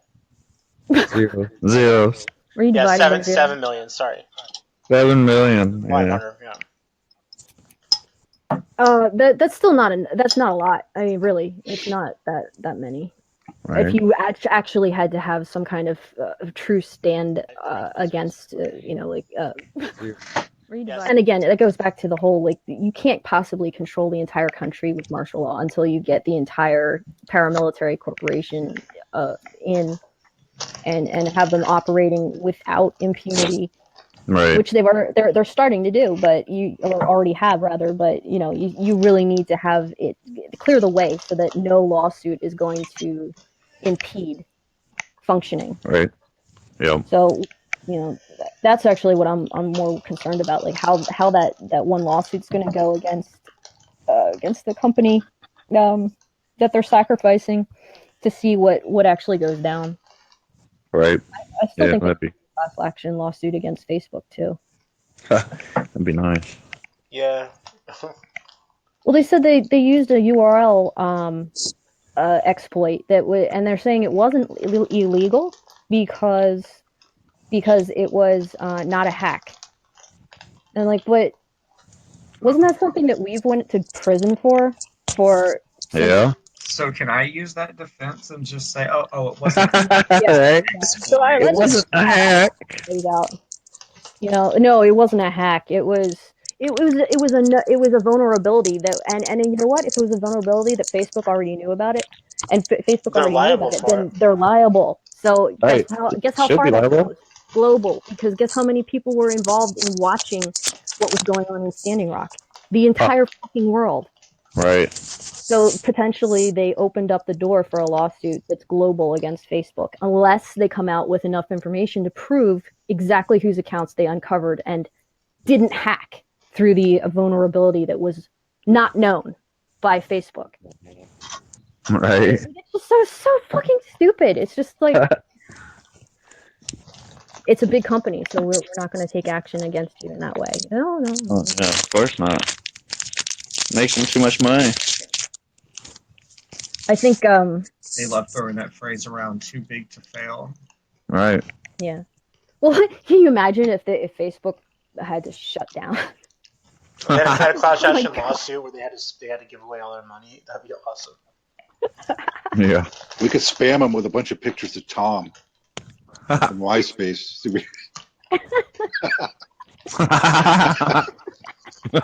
That's funny. Everybody pick Tom as your profile pic. We're all going back to This is all go back to MySpace, wouldn't it? Right. I was just thinking that why have an Exodus? Yeah, just overload the system. Do something. No, I highly doubt that they're going to risk anything because they're like I said, they're monetizing every little aspect of it, and they want people to sell on Facebook. So they want to show that it's more secure, and I'm sure they're going to go to an actual like encrypted transaction. For the pages, they'll have to offer something that protects them a little bit more than that if they're going to start selling items. Because if you do anything more than actually link your website to it, you're going to have all kinds of ways that you're opened up to lawsuits and I don't know, because if you read the terms of service that they offer for merchants, they're really weird about it too. There's all kinds of stuff that I don't think would appeal to a vendor. People selling that are actually real established businesses. So they're going to have to do something that brings in the other companies. So they'll start doing things like selling, probably like selling through larger companies directly on Facebook once that gets more secure. But for now, I think it's more like a trial run for the people who would normally go and be like the Facebook, or not Facebook, the Amazon marketplace customers and merchants who deal with the offshore merchants. Like the ones that'll create some Chinese company and then they'll sell the merchandise that's a knockoff for half the price. And that'll be the kind of person that is pulled onto Facebook to sell, because they won't have a model that costs you any money, and it'll be a lot cheaper than dealing with Amazon directly, because they charge a lot to be a merchant to deal with all of that, because they take a cut of everything there. So Facebook will just pull people off, and then they'll take a cut of it later on once it gets established. I mean, it's all a big scam. Just get you sucked in and make sure that you have to be on it all the time. 5 minutes left, guys. They're gonna set up like eBay, huh? No, down the it's same 5 path. minutes. Yeah, I think it'll be a lot like eBay initially. Home shopping network. Yeah. You'll have a lot of women who are selling shit from their homes on there initially. Do you guys have like that Craigslist Facebook listings? No. Yeah, they had that in my area where you can look at they're like, you know, people will like offer to, like, you know, it's like Facebook Craigslist.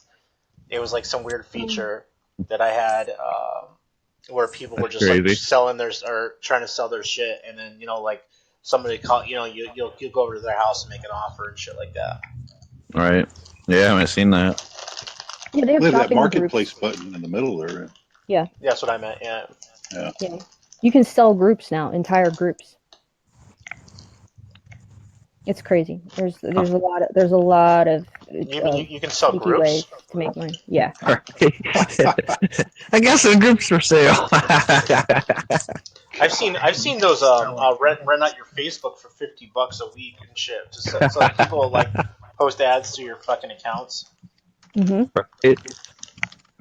Hey, maybe that's a trick for you, Tyler. You can rent somebody's account just so you can get on it. Yeah, but I don't let you back on. Yeah, they deleted my personal account, man. I was like, what the fuck? Really? I know they did that shit to me too. It's bullshit. The thing is, like, I had some streaming services that I could only access like through Facebook to change the passwords, and now I'm locked out and I have to pay for the services now. Because you can't, you know, it's fucking dumb motherfuckers. Poor Tyler. That shit sucks. I bet you my family's like, well, I guess he's using it again. On Facebook. He ain't called us yet. Damn. He's either in the hospital or in jail. Not on Facebook no more. Now, it's not going to drive you back to drugs, is it? Not being able to get on Facebook. Oh my god, I feel like I want to do some heroin withdrawal right now. Right. That actually might help get a lot of people sober if they get the fuck up. Yeah, seriously. They'll finally have a lot of free time now. They wake them up. Right. Well, you know, they do those experiments with the posts trying to keep negative stuff in people's feeds and see if they can make them depressed and shit.